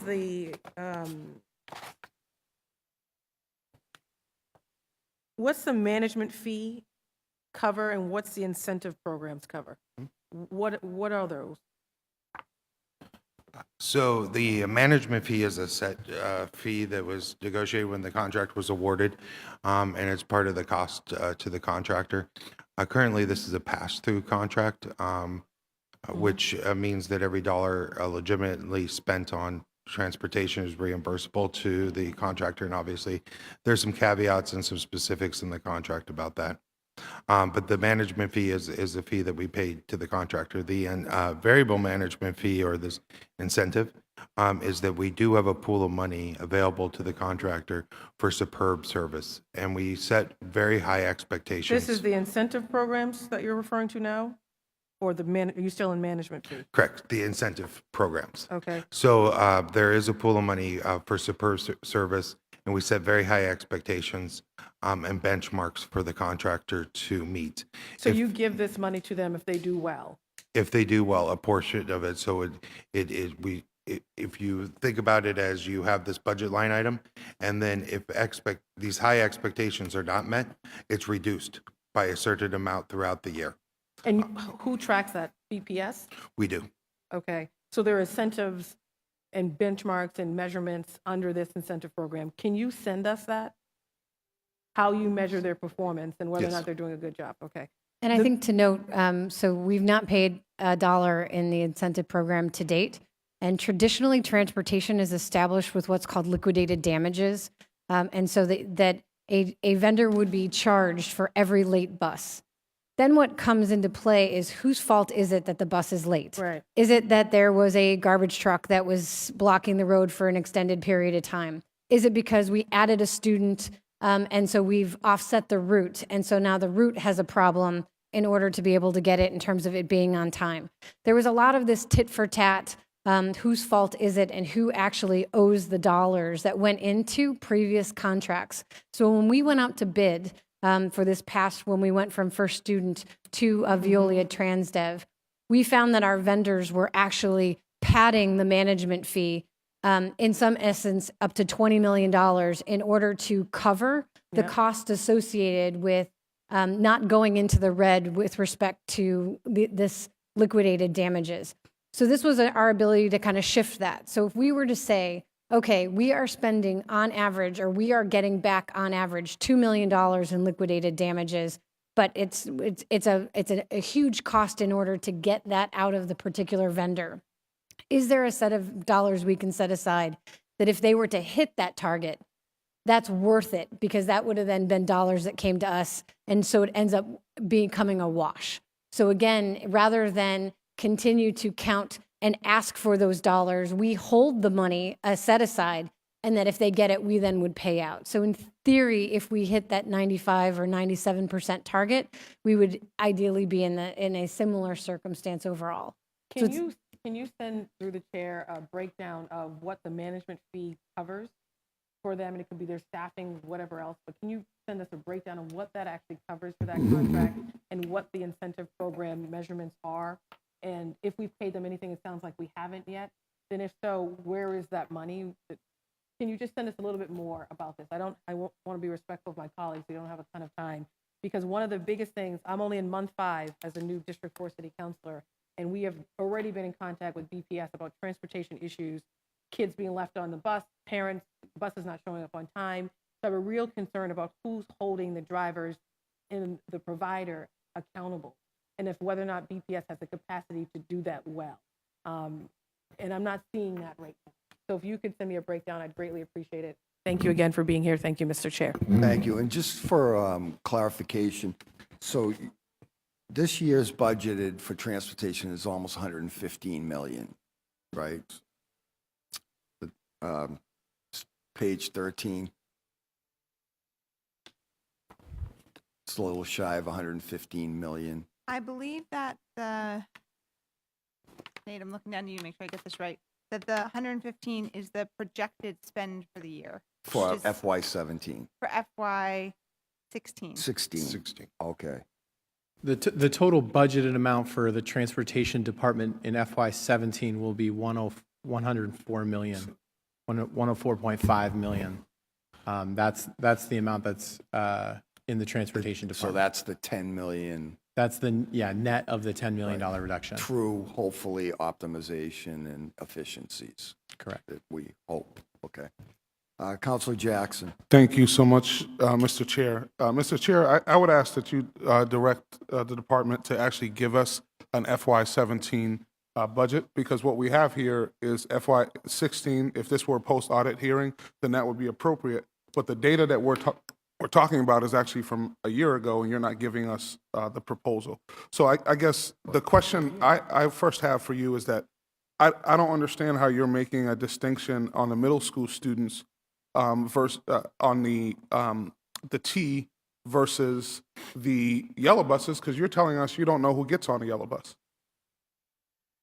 So how do you even compute that yellow bus students have a higher or a lower rate of, the MBTA students have a lower rate of tardiness? Because as you told my colleagues, you guys don't know who's on the buses.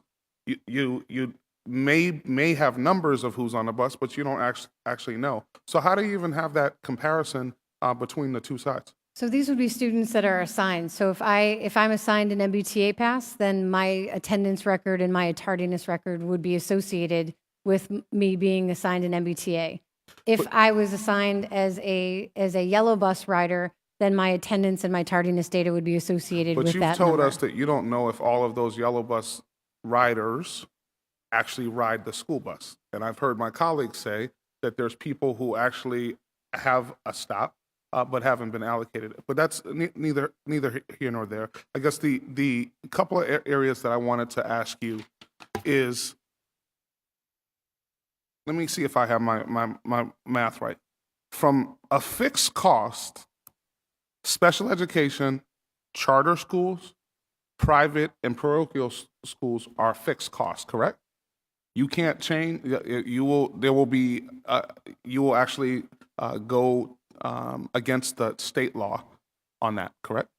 Well, I think that there's regulations associated with that, but I don't know how you're using the term fixed cost. The numbers do change every year depending on the students that are in those varied categories. So $68,494,463 is what I get from adding up special education, charter, private, and parochial. Am I correct? And the reason why I bring that up is because that's nearly 70% of the budget that you're proposing that cannot be changed. Right? So you're now telling us that the savings that you're going to realize are out of only $30 million. Right? And so my question, and Mr. Chair, typically when someone tells us that they're going to have some type of cost savings, they show us dollar for dollar where those savings are coming from. I haven't heard or seen you guys tell us where your actual savings are going to come from. And by the way, this is one of the most fundamental components to schools. Kids have to get to schools. And you told Councilor Flaherty that it's 7 to 10 days if there's an actual change. That's today. So one, is that going to get worse if you cut the $10 million? And then two, how do you denote where the actual $10 million in savings? And Kim, the reason why I bring this up for you is because you were part of the EAC process. The maximum amount of savings that you guys told us that would occur once we have a home base is $9 million in total. And you're telling me after a year where you guys blew through your budget by $6 million, that this year, so you're over $6 million this year, and somehow you're going to save money next year. So I think the clarification I want to make, especially with the student assignment process, is one of the original goals was to hopefully reduce transportation savings, but we did state pretty clearly that through the grandfathering and a number of additional components in identifying variable catchment areas per school so that they could get to quality tiers and tier 1 and tier 2 schools, that we actually were not going to be saving transportation. And in fact, we had some concerns that it was creating a dual transportation system, that we would be aging students out over the course of 10 years as the students moved through the system. Because again, the value statement that we took there was that we wanted to honor where students currently resided and wanted to allow for them to finish their school years at the school that they were at. So when the home-based student assignment plan went into place, there were no students' transportation savings that were associated with that. So what equity analysis has been done to determine how we look at the transportation budget? In 2006, the school committee passed an achievement gap component policy. Where is your equity analysis relative to the students who are being transported? We've not done an equity analysis in transportation. So if there's an achievement gap policy, if you have young people, in particular young people, special education, young people who are actually waiting for the bus in areas that may be potentially dangerous for them, my question is, how is it that the transportation, is that not a value of the Boston Public Schools? So in terms of a value, I'd rephrase the question in terms of how we then assign and identify students that are eligible for transportation. We utilize both district policy and state regulations in determining who we would be transporting to and from school, and so we follow those regulations.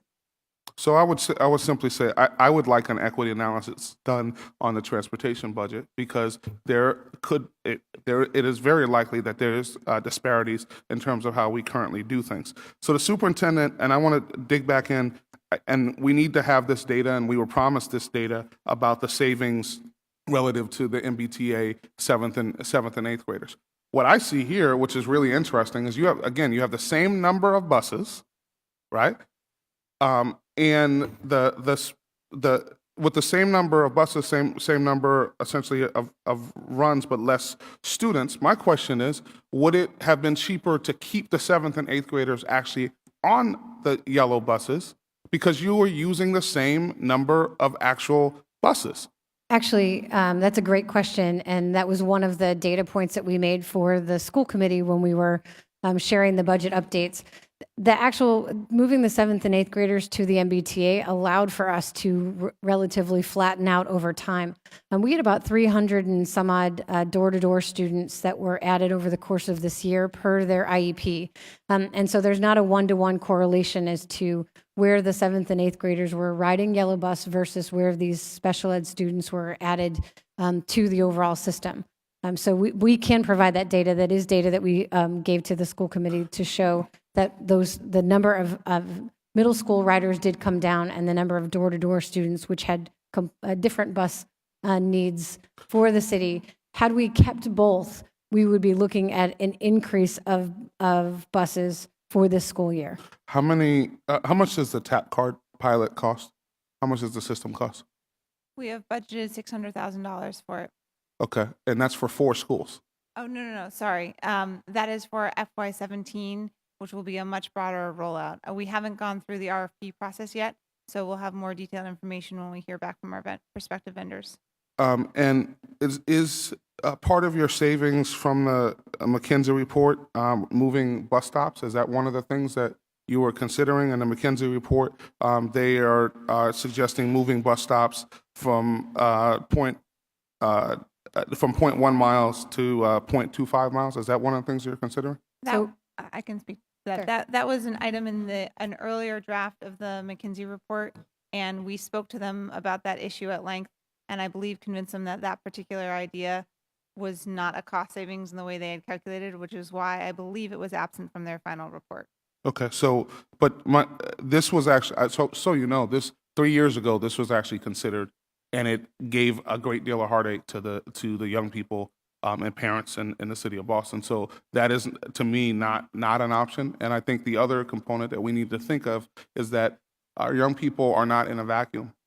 The safety components that you're talking about, a student from Alila Frederick was robbed at gunpoint walking to school by an adult who stole their phone and $1. That young person's life was in the balance. So in Dudley Station, the walkarounds that happen on a weekly basis, they're saying that even though the building that you guys work in is right there, there are not people from BPS who are volunteering in Dudley Square when most of the buses come through. So the issue of safety, and I told you guys this from the very beginning, if one child, one of those 7th and 8th graders is harmed, it's all on us. And so to have volunteers who have other jobs that continue to get harder and harder every day as our safety net, I think that's a huge issue, and especially because the MBTA police have around 250 police officers. I think it's less than that. And so I guess the other issue that I had based on what Councilor Asabi George asked, where is the homeless budget denoted here for transportation for homeless students? It's included in the cost of the transportation budget. The total amount that we've planned for FY17 is $3.8 million for homeless transportation. Okay. So, Mr. Chair, I'm going to ask, we don't have a proposal for FY17 budget here. You have the OBM budget book, and we have detailed files that have been posted online from the school committee. We're happy to provide So you I guess I would say, what we normally do, and you guys sit before us 6 other times, we normally have what's being proposed this year and what happened last year. Knowing that Councilor Sabi George has also done a lot of work there, I think that this issue around homelessness and the staffing, how many people will staff transportation for homeless students? It's a little bit different because we would have to divide the two types out. So for example, if they're going to get onto a yellow bus, it would be my staff, the transportation officers who route the student, and they have other duties routing students across the district. But Student Support Services also has dedicated staff. I can get an exact count unless Nate knows the FTE count in that category. And I think one of the things we do every year, and the reason we provide probably with so much data, and the data is sliced and diced in multiple ways, is this time of year we're just getting the round 2 assignment data. So we are making our assumptions based off of past year trends. And so this is how we've presented the data in the past, in addition to the budget information that Nate has provided, in order for us to be able to then come up with targets for our budget and potential savings and programmatic changes. Have you, Ms. Rice, how long have you been with the school department? 11 years. 11 years. Have you ever seen the transportation budget go down 10% in 1 year? We are looking to, well, so I guess there's a caveat to that. We were looking to cut $9.5 million for this year, and that is what we're looking to achieve by the end of the year. But you just told us that you're going to be 6% in the red. $6 million in the red. So that's what it would be targeting if we were looking at particular certain trends. That does not include fuel savings. That does not include a number of additional things. We are targeting ending the year on budget. So, okay, so have you ever seen savings of 10% while you've been with the school department?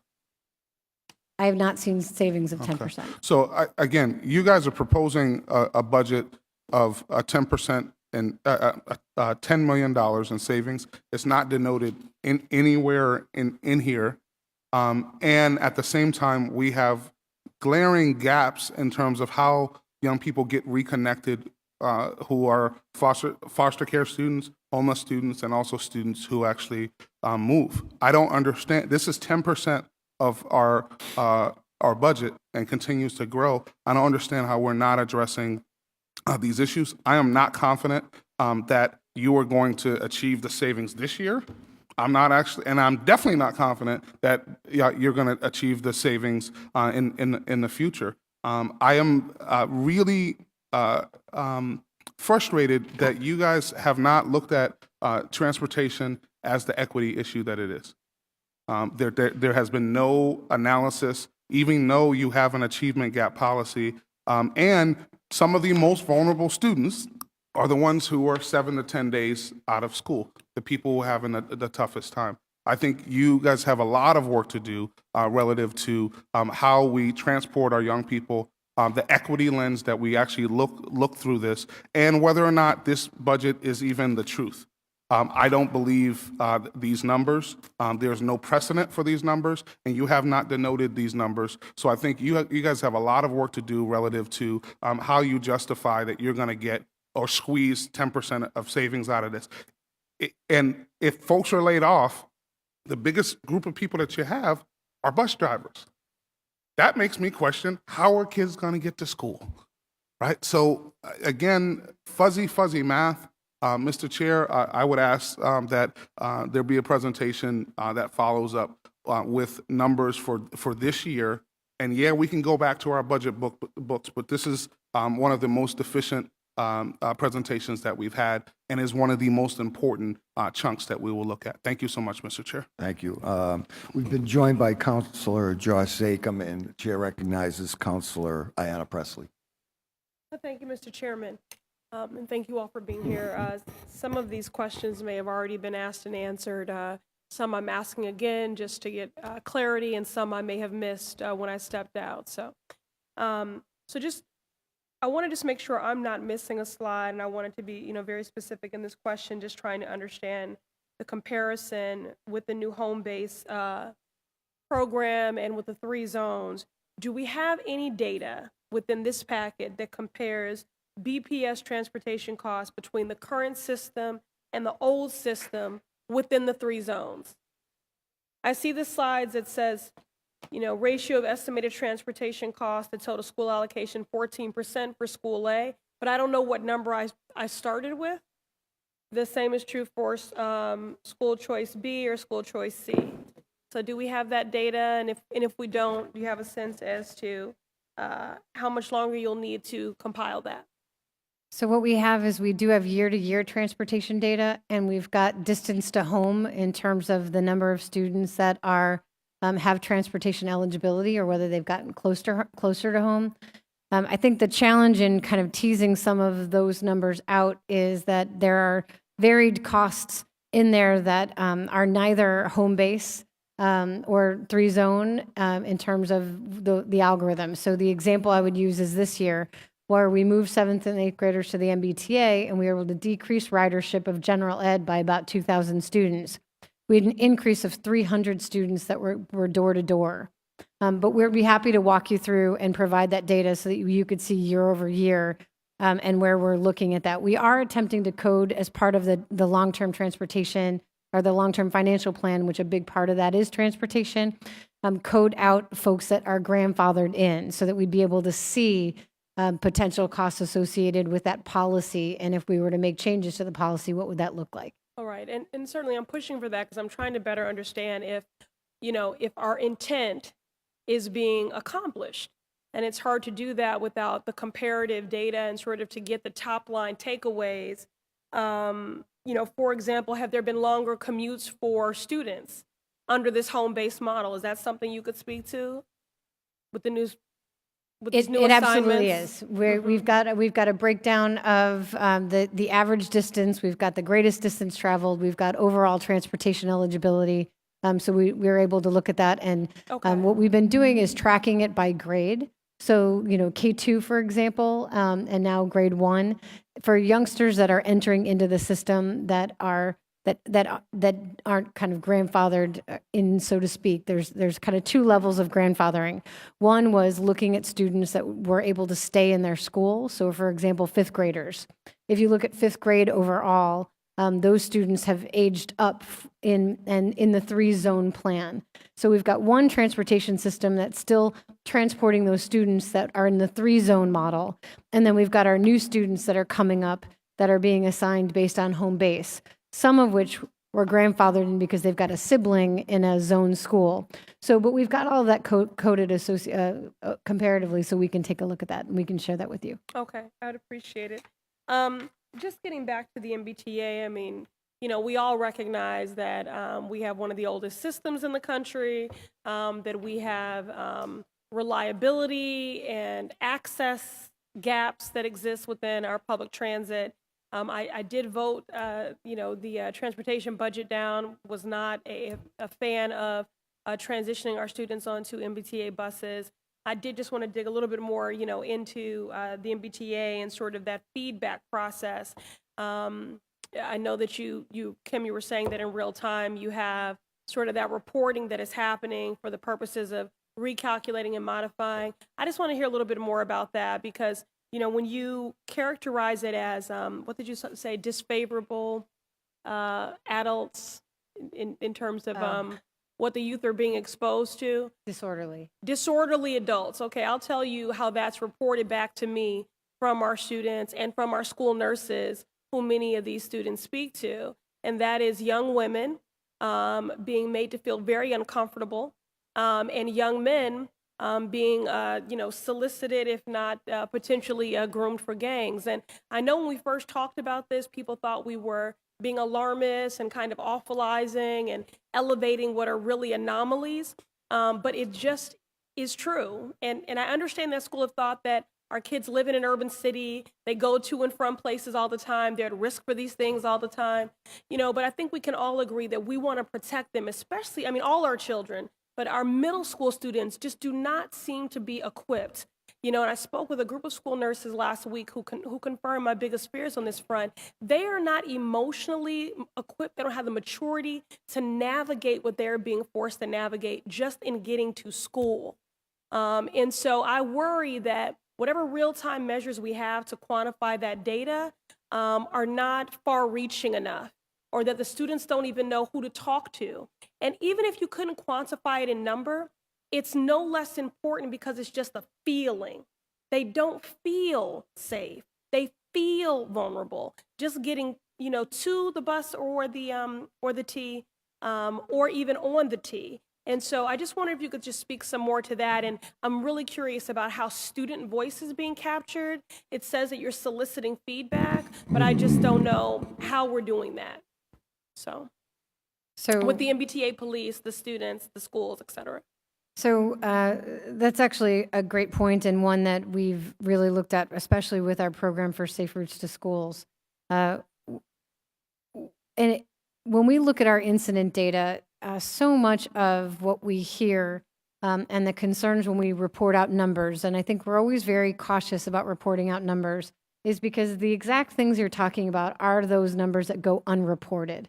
And so we, as part of the middle school task force and working with community groups like Project Right and with the individual schools, we're working to establish some kind of a student survey that would allow for us to collect that data in a non-threatening way that would allow for us to inform and potentially get better at providing those either wraparound services or supports to get at the real picture, so to speak, to be able to serve a student. Okay, great. Because in the same way, I mean, Kim, and we've done great work together in terms of reforming the quality of school food, and I'm working very closely with the superintendent on investments in social emotional wellness, and all of these things are about acknowledging that, you know, you can't, you know, teach a child if they don't have what they need to be receptive to learning, and just the anxiety that I feel from these young people, especially our middle school students. I did want to go back on, Councilor Campbell was raising a specific issue that had presented itself in Bowdoin, Geneva, and again, acknowledging that we do have access gaps within our transit system. Just want to make sure that we do not have any students, any school, whereby they have been put on public transit, but there's actually not a reliable bus. So, and it isn't safe, and it is dark, and it's after hours. Could you just speak to that? And then my final question in that space would be, it had been your premise or hypothesis that by doing this, that students would be more punctual in arriving to school. And I just wanted to hear about that. Have you found that? How are you gauging those metrics? Because not only do I want our students to get to school safely without the anxiety of navigating, the grit of a city that can present itself, but I want to make sure that I'm missing classroom time. So. I started thinking about on-time performance. Sorry. Yes, are they missing? The hypothesis in moving to MBTA transit for 7th and 8th graders was that by giving the older kids more flexibility, you asserted that they would be more on time for school. And I just want to know if that has borne out to be true. Because since we have a number of unreliable buses and the like. Yeah, so there's actually data on the slide on that one. The yellow bus tends to be more on time, but the MBTA is more on time than non-transported students. Okay. Are they penalized if they're tardy? They are marked as tardy. There are instances in which if the MBTA is identified as being the factor, then we work with them to sort that out so that they're marked accordingly. It's really interesting, and I'm thrilled that that again, when you've got a number that says yellow buses on time, that means the buses are getting there on time in order for the students that ride them to get on time. But the piece that I think we're working on, and it gets to your question about safety and access of students. We set up the waiver program and varied categories of waivers because if there were instances where a student's ride overall was going to be more than an hour, we would provide them with a yellow bus. So that's not just a safety, that's an access issue because we wanted that to be comparable. Likewise, when we think about the MBTA and we think about the way in which we then would gauge the amount of time it takes us to school, the MBTA and even walkers, it really is up to the families to set, okay, what time do I need to leave the home? What time do I need to be able to do that? Let me play Sure. devil's advocate here. Sure. Has anyone developing these policies actually walked any of these routes? Because an hour commute for a 7th grader in Upham's, Bowdoin, Geneva, through the eyes of a 7th grader is very different than how we might see that.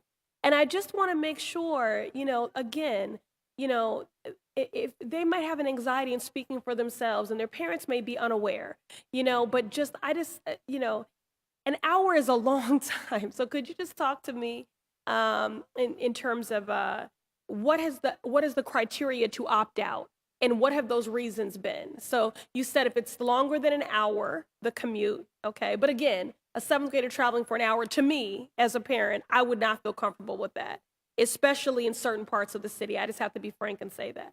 So what are the reasons parents have been opting out, and what percentage of parents are opting out? So I don't know that we have the percentage data, but we do have the numbers, so we can provide it. We do track all the waivers that are requested. So folks ask for opt-outs based on distance. Okay. They ask for opt-outs based on having a younger sibling that rides the bus. So those are a lot of instances of K-8s where the younger student still is eligible for transportation. And then they ask for waivers based on safety. Okay. So they would state for whatever reason that they would like to ride. And Okay. one other thing, Councilor Presley, I'll note from the materials is that we categorize students into these 3 categories: MBTA, yellow bus. In your and mind. then- Oh, sorry. And then other, the transported by themselves and their family. And the group with the highest attendance rate are those who are riding the MBTA. So I don't mean in any way to say that answers all of your concerns, but that is. I'm sorry, that's the highest attendance rate. Yes. But in terms of being on time, that percentage is still yellow bus, correct? Yes, you're completely correct. So that's my point. I don't, one, how many tardies equate an absence? Because again, I don't want students to be penalized and be missing classroom time for a system that is out of their control. The yellow bus seems to be more reliable. I don't want them missing classroom time. And again, there's safety and access issues, but I'll move on. Okay. So also in terms of what's happening on the buses and safety, could you just speak to really quickly, and I know it's somewhere in here, but for the purposes of the public, how many bus monitors how do we determine what buses get monitors? And specifically, I want to ask about the SPED buses. So there's a couple different differentiations that we should make. The first one is there's special education monitors, which are monitors that are placed on the bus based on the IEP for the student. And then there are bus attendants. Bus attendants are placed on the bus for a myriad of reasons, but they reside with the principal placing them on the bus. So it's determined by the school. The school-based. Correct. Okay. So special education monitors are the ones that come out of my department and are assigned by my department. And those are to meet the accommodations in the IEP.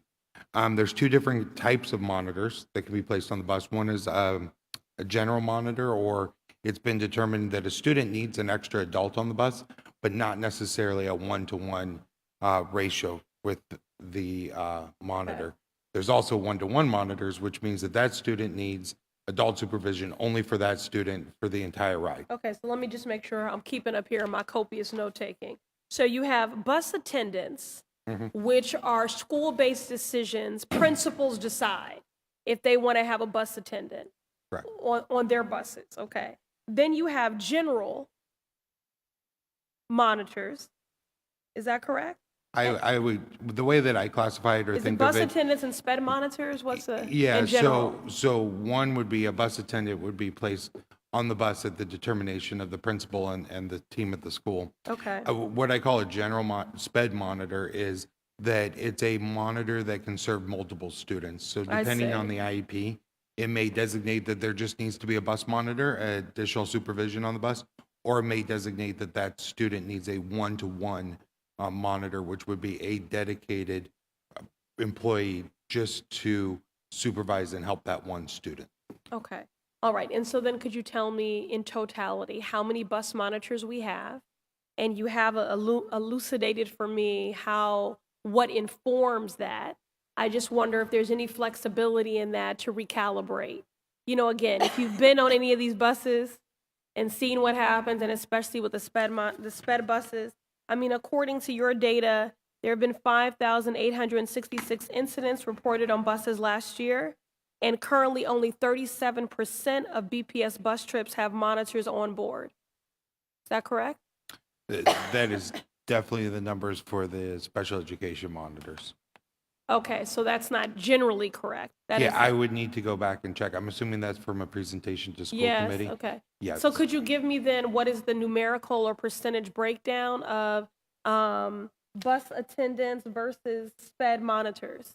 We can definitely get that. I have those numbers for you if you'd like to Okay, go great. through them. The numbers that I'm giving you are the FTE. It's important to remember that these are part-time employees, so one trip in the morning and one trip in the afternoon counts as a 0.5 FTE. Okay, There are four, we in the budget, we calculate four categories of transportation attendance.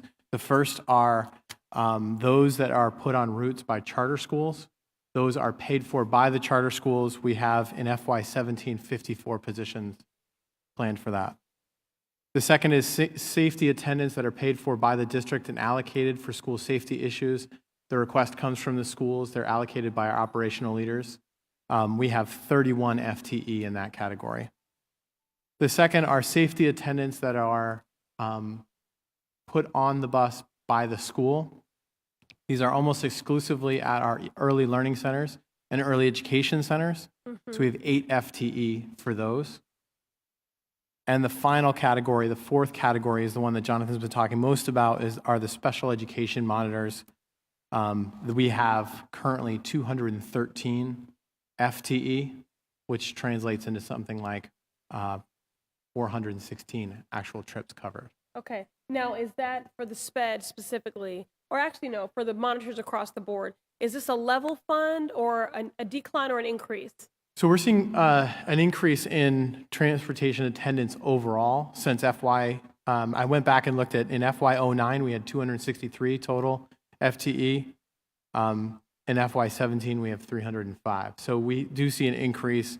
The large portion of that is in the special education transportation attendance Okay. in that category. All right. Thank you, Mr. Chairman. Thank you, Councilor Presley. Councilor Asabi George? Thank you. I do have a couple of follow-up questions. And thank you for being here and participating in this conversation. With the corner-to-corner pickup kids that are 7th and 8th graders, do we know if there are still K-6 students that show up at that corner and the 7th and 8th graders walk by them to go to the T? It's a sort of a rhetorical question. I know the answer to it. Yes. Yes. So we're spending money on 7th and 8th graders, or a certain population of 7th and 8th graders, if they attend a K-8 school, for example, that are walking right by a school bus. That, in essence, if our school buses aren't at 100% capacity, it wouldn't cost any more money to put those 7th and 8th graders onto that school bus that they walk by in the morning. Correct. Okay.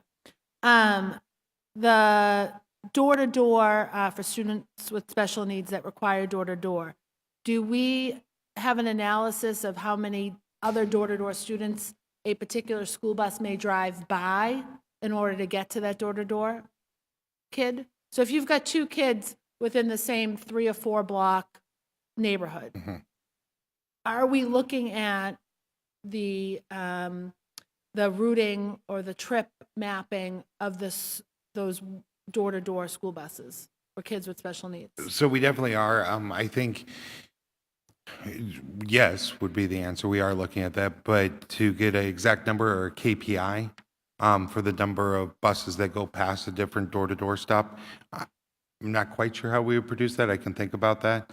The only time really that we would have that occur is if a student utilizes a wheelchair, and we have limited capacity on our wheelchair buses for placement of students that utilize wheelchairs. So you may have a situation where you do bypass students going to the same school, but it's because you're utilizing the bus for those students that utilize a wheelchair. And I think the other thing we'd note is that part of the efficiencies that we've been doing for a number of years is we don't have special ed buses.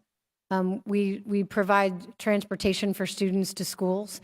And so we maximize whether it's a corner stop and then a block later it's a door-to-door, and then there's a door-to-door, and then there's another corner stop. So a bus will pick up both door-to-door. That's correct. And corner. Yes. That's Absolutely. actually good to hear. I didn't realize that. Yep, so they start with looking at some of see about going as far away as possible and pick up everyone along the way, and that's both door-to-door and corner. Okay, great. The on page 13, I know that it's FY16 numbers. Why is it more expensive to bus charter school kids, and why is it tremendously more expensive to bus private and parochial school kids? So one piece there is that the same kind of for the special education category for private and parochial, there's so few students transported, and that's capacity on the bus, right? You still have to send the bus there. And so the total cost for that category is, sorry, I'm making sure I get the right number, 1.8 million, which is not the most expensive category, but when you divide it over the students that are served by that bus, it does become a higher cost per pupil. The other question that you had was charter students. Why are they more expensive than Boston Public School students? A lot of that is the assignment pattern. It's not a huge amount of money, but it is there. Is that all charter schools are citywide schools, and so we may be transporting from all the neighborhoods to a certain school, whereas Boston Public Schools, there's a few citywide schools, but not all are citywide, and so that, again, makes it a closer radius of students that we're picking up to go to that school. Have we looked at all at doubling up schools onto one bus trip? We have. We would call that clicking a route, and that's not an official transportation name. That's just what we call it in the department. Clicking, yeah, the 2 routes. And what that would be is that you pick up students going to 2 different schools, the Ornberger and the Beethoven, and you drop off at one school and then the next. Part of the challenge there, and we continue to look at it, and that's one of the creative solutions we have, but is the amount of time. So time, distance, capacity, you are now dropping off at one school and then going to the next. So we have an hour in between bells to go get to the first stop on the route, pick up the students and drop them off at the school. If you then do 2 schools, you have to get the students off the bus at the first school and then go to the second, which adds time into that hour window. And so you may not get an efficiency of picking up more students because now you've reduced your time by going to 2 different sites. But we constantly look at it, and actually we try to route schools that way and then compare it to if we didn't, to see that efficiency. Would we look at clicking private, Boston Public, and charter schools together? We haven't done that yet, but I think we're going to be looking at every So I just, in possibility. my own immediate Yep. neighborhood, we have a private Catholic school, we have a Boston Public School, and we have a charter school within a half a block of each other. That's all part of what we're going to be looking at doing. We've got 2 examples that we've done, and I would call them very relative in terms of varied success. So in the charter world, Kip and Match have been great in working with us and letting them click their schools together. And then we've done with the Elliott, with being 2 campuses, we've clicked those 2 schools together. And again, we're using that as an opportunity to see what's the most efficient, sending buses to each of those varied schools or clicking them together, and we're going to do what's ever more efficient. Right. There was, I think Councilor Jackson asked the question about the sort of the FTEs when we talk specifically on homelessness students and homelessness student services. We have, as far as I understand it, 1 full-time coordinator, 1 full-time transportation person, which I know is a change and one that I support, 1 intern and 1 volunteer for 7% of our student population. I just want to say that I know that was a question that he had before. And then last for me is I know that we're in year 3 of a 5-year transportation contract with our bus drivers. What are the ways that we're looking at our contract agreement going forward? So one clarification is we're in contract with the transportation company, of which the drivers are part sorry. of. But Okay, thank you. So we will be going out to bid. We've got it. It's a 5-year contract and/or then extended by 5 one-year extensions. And so we'll be collecting information over the next number of, I would say, months over the course of this year and determining how to put together a request for proposal for what additional services might be. We actually took the council's recommendation a few years ago to put together a bid that would allow for potentially multiple vendors to bid on the contract rather than having 1 transportation vendor. We will continue to take the feedback of this council and others if there are opportunities or things that they'd like to see. In the instance of this past year, we did not have vendors that bid on all sections of the city in order for us to award multiple contracts, but we will continue to take that under advisement. And then lastly, when you're looking for information from students about their experiences, whether it's on the T, whether it's in the classroom, wherever, I would suggest that you work with your Boston Student Advisory Council. You have a group of students that have stepped up and have offered sort of their voice to the conversation in a very active way. And I'd love to see us as a school department utilizing their experiences and their expertise to a better degree. Couldn't agree more. Actually, you. BSAC is the group that wrote the student survey for the MBTA program a few years ago, and it was fabulous. They did a great job. Right. Thank you very much. Thank you, Chairman. Yep, Councilor Now- McCarthy. Oh, thanks. You had a fire in the tunnel a couple weeks ago or a week ago. Is there a contingency plan been thought about in case that happens again, in case it's even worse than it was? Just because I know I had some calls that people got trapped over this side of the tunnel. So the contingency plan that we have is the same for any issue. That's obviously a pretty severe issue that caused gridlock traffic. But we have the dispatchers. My team works very closely with the contractor dispatchers in order to essentially, and what we did in this situation is that you have buses that were stuck on the other side of the tunnel. They could not pick up students, and there's no way to get them through. And so what we do is we go through and we identify when buses clear from other schools, and then we reroute them to go pick up those students. Additionally, there are standby drivers that are available in the yard and citywide drivers, they're called, which are emergency vehicles that can go pick up students. And so it's the same contingency plan that we have in place for most days if there's traffic and we do get those reports. With that particular situation, it's definitely exaggerated, but it's the same protocol that goes through. Okay, great. My, my last question will be on, we have a great number of kids in District 5 that go to Boston Latin Academy. They use the charter out of Cleary Square. Is there an opportunity to make that charter, because BLA is an exam school, they have the charter, also for the kids who are in my district to go to the O'Brien, because it's also an exam school, and I'm curious why we're not taking kids, dropping them off, and just kind of making the swing further down so we can get more people on the charter. You mean the shuttle buses? Right. The supplemental yellow buses, gotcha. So we looked at the O'Brien, and I'm happy to discuss it further and take another look at it. One of the things is the O'Brien is so close to the Orange Line that students weren't using a shuttle. We did have one in place a few years ago.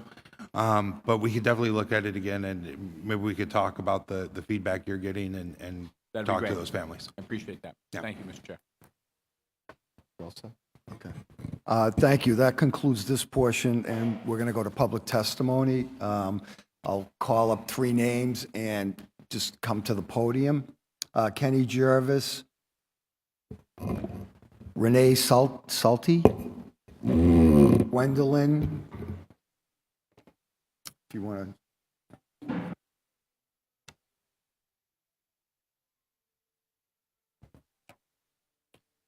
It's not on. Jervis. I'm a parent of 2 here in Boston. So we just sat here and listened to 3 hours of testimony, and no one mentioned that moving the students to the buses to the MBTA for 7th and 8th graders cost us 2 students last year. One was stabbed on the Orange Line, and another kid was ambushed after fighting off numerous attempts to be recruited by a gang in his neighborhood, walking back and forth to school. That's blood on your hands that no one seemed to mention. So obviously it was in vain. That is disgusting. I am so perturbed that no one mentioned that. These students died by your decision.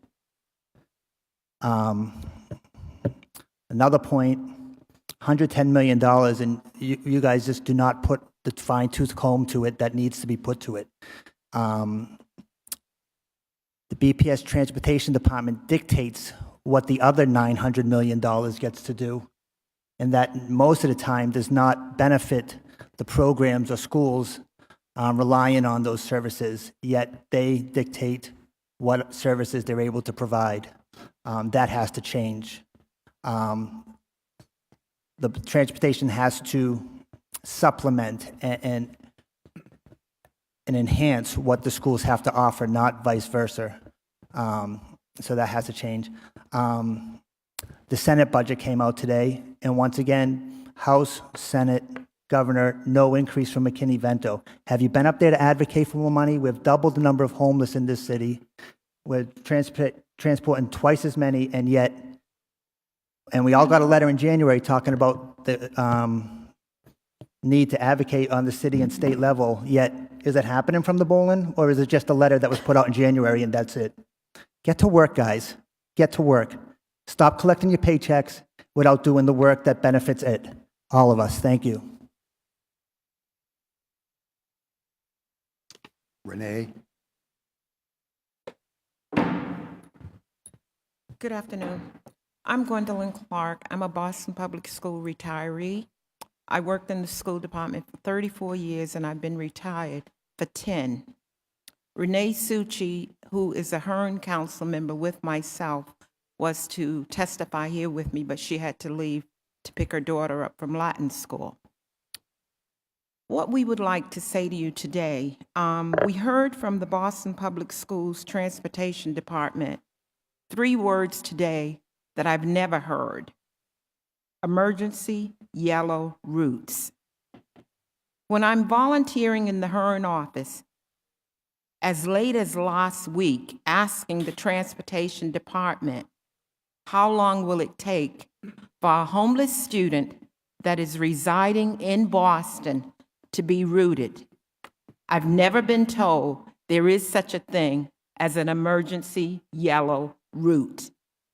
I've been told within the 7 to 10 days. When our children are homeless outside the city, as you well know, when we came here a few months ago, we let you know, those children cannot access before and after school programs. Mr. Jarvis spoke about 2 students. I can speak from personal knowledge about a student this year that was taking the MBTA and was jumped at the Forest Hills T station. So we need to take a closer look at the police reports and the MBTA reports to see how many of our children taking public transportation are assaulted. My other concern, there was mention of people being at the different stops to assist the students. Are these people quarried and sorried?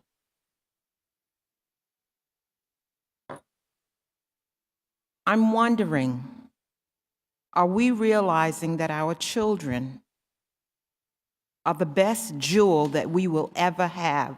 And what we as a system give the children, down the road they will give it back to us. We have brilliant young people, and we're turning our back on them. And when we can sit here today and hear that a school department with the finances that the Boston Public Schools has is still considering putting more children out there in harm's way, I want to leave you with these words: shame on you. So Renee is not here. Tanya Tedesco, and anyone else that didn't sign up? Okay. Okay. Oh, Valerie? Okay, you're next.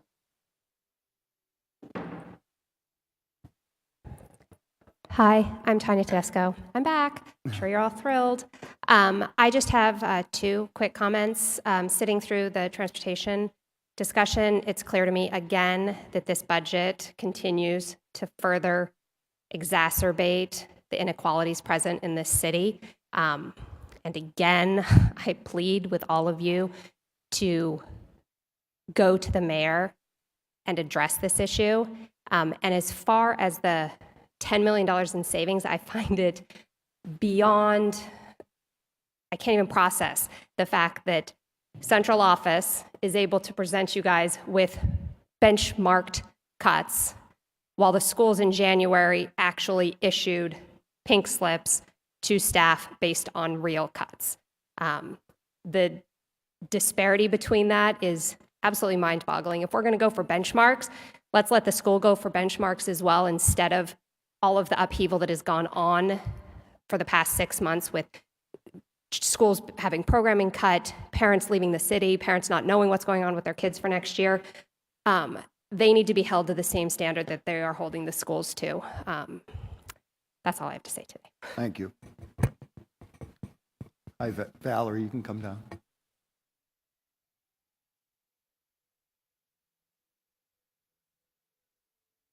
Oh.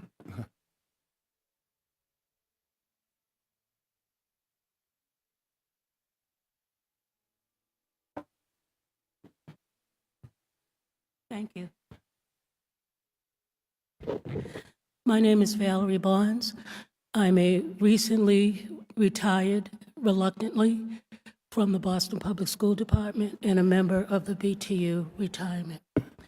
I come here for someone who is a student of Boston Public Schools, Bengal Tires, 1968, Brighton High, a parent of a Boston Public School graduate who is now an assistant principal, and a teacher of over 30 years.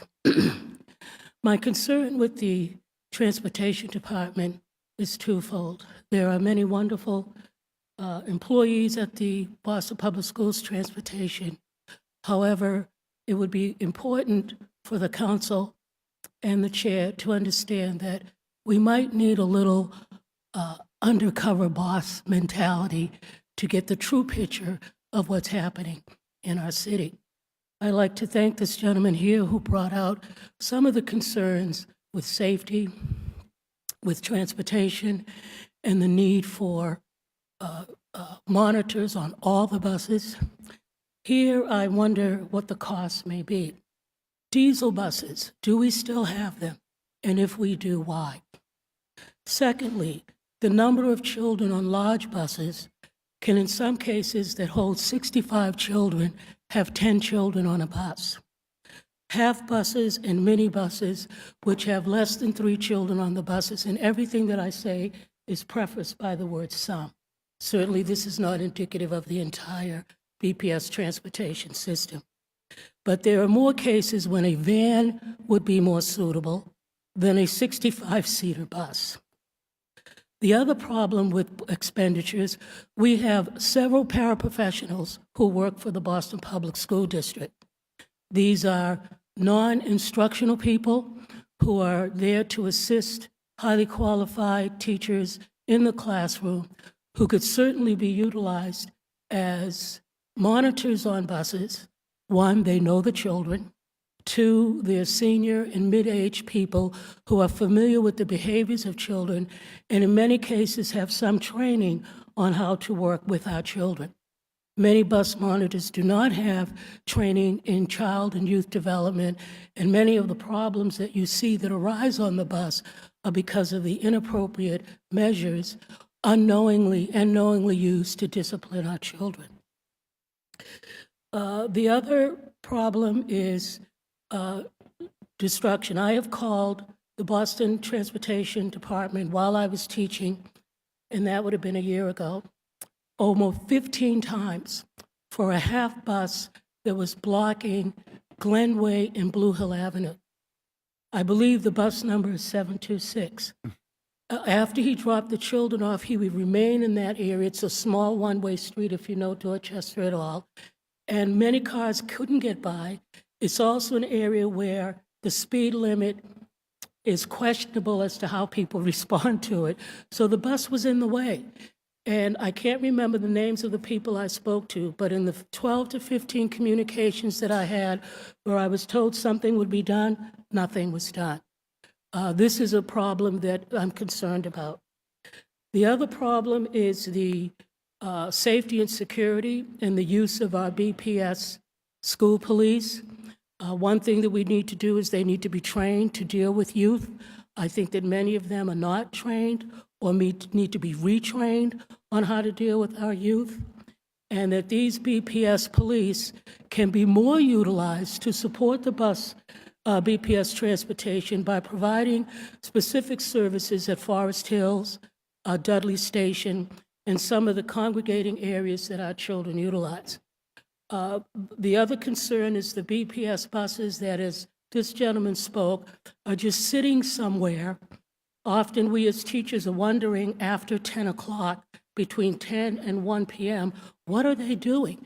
If there are no field trips and there are no pickups, why are buses just sitting when they should probably be back at the yard, and these people who are being employed between 10 and 1 and are not providing services be utilized in other areas so that the cost effectiveness can be justified. I think one child, homeless children, many times, ladies and gentlemen, we don't know who the homeless children are. We don't even know who some of the foster children are. When I was at the home school, we had a little boy who was homeless living in Brockton.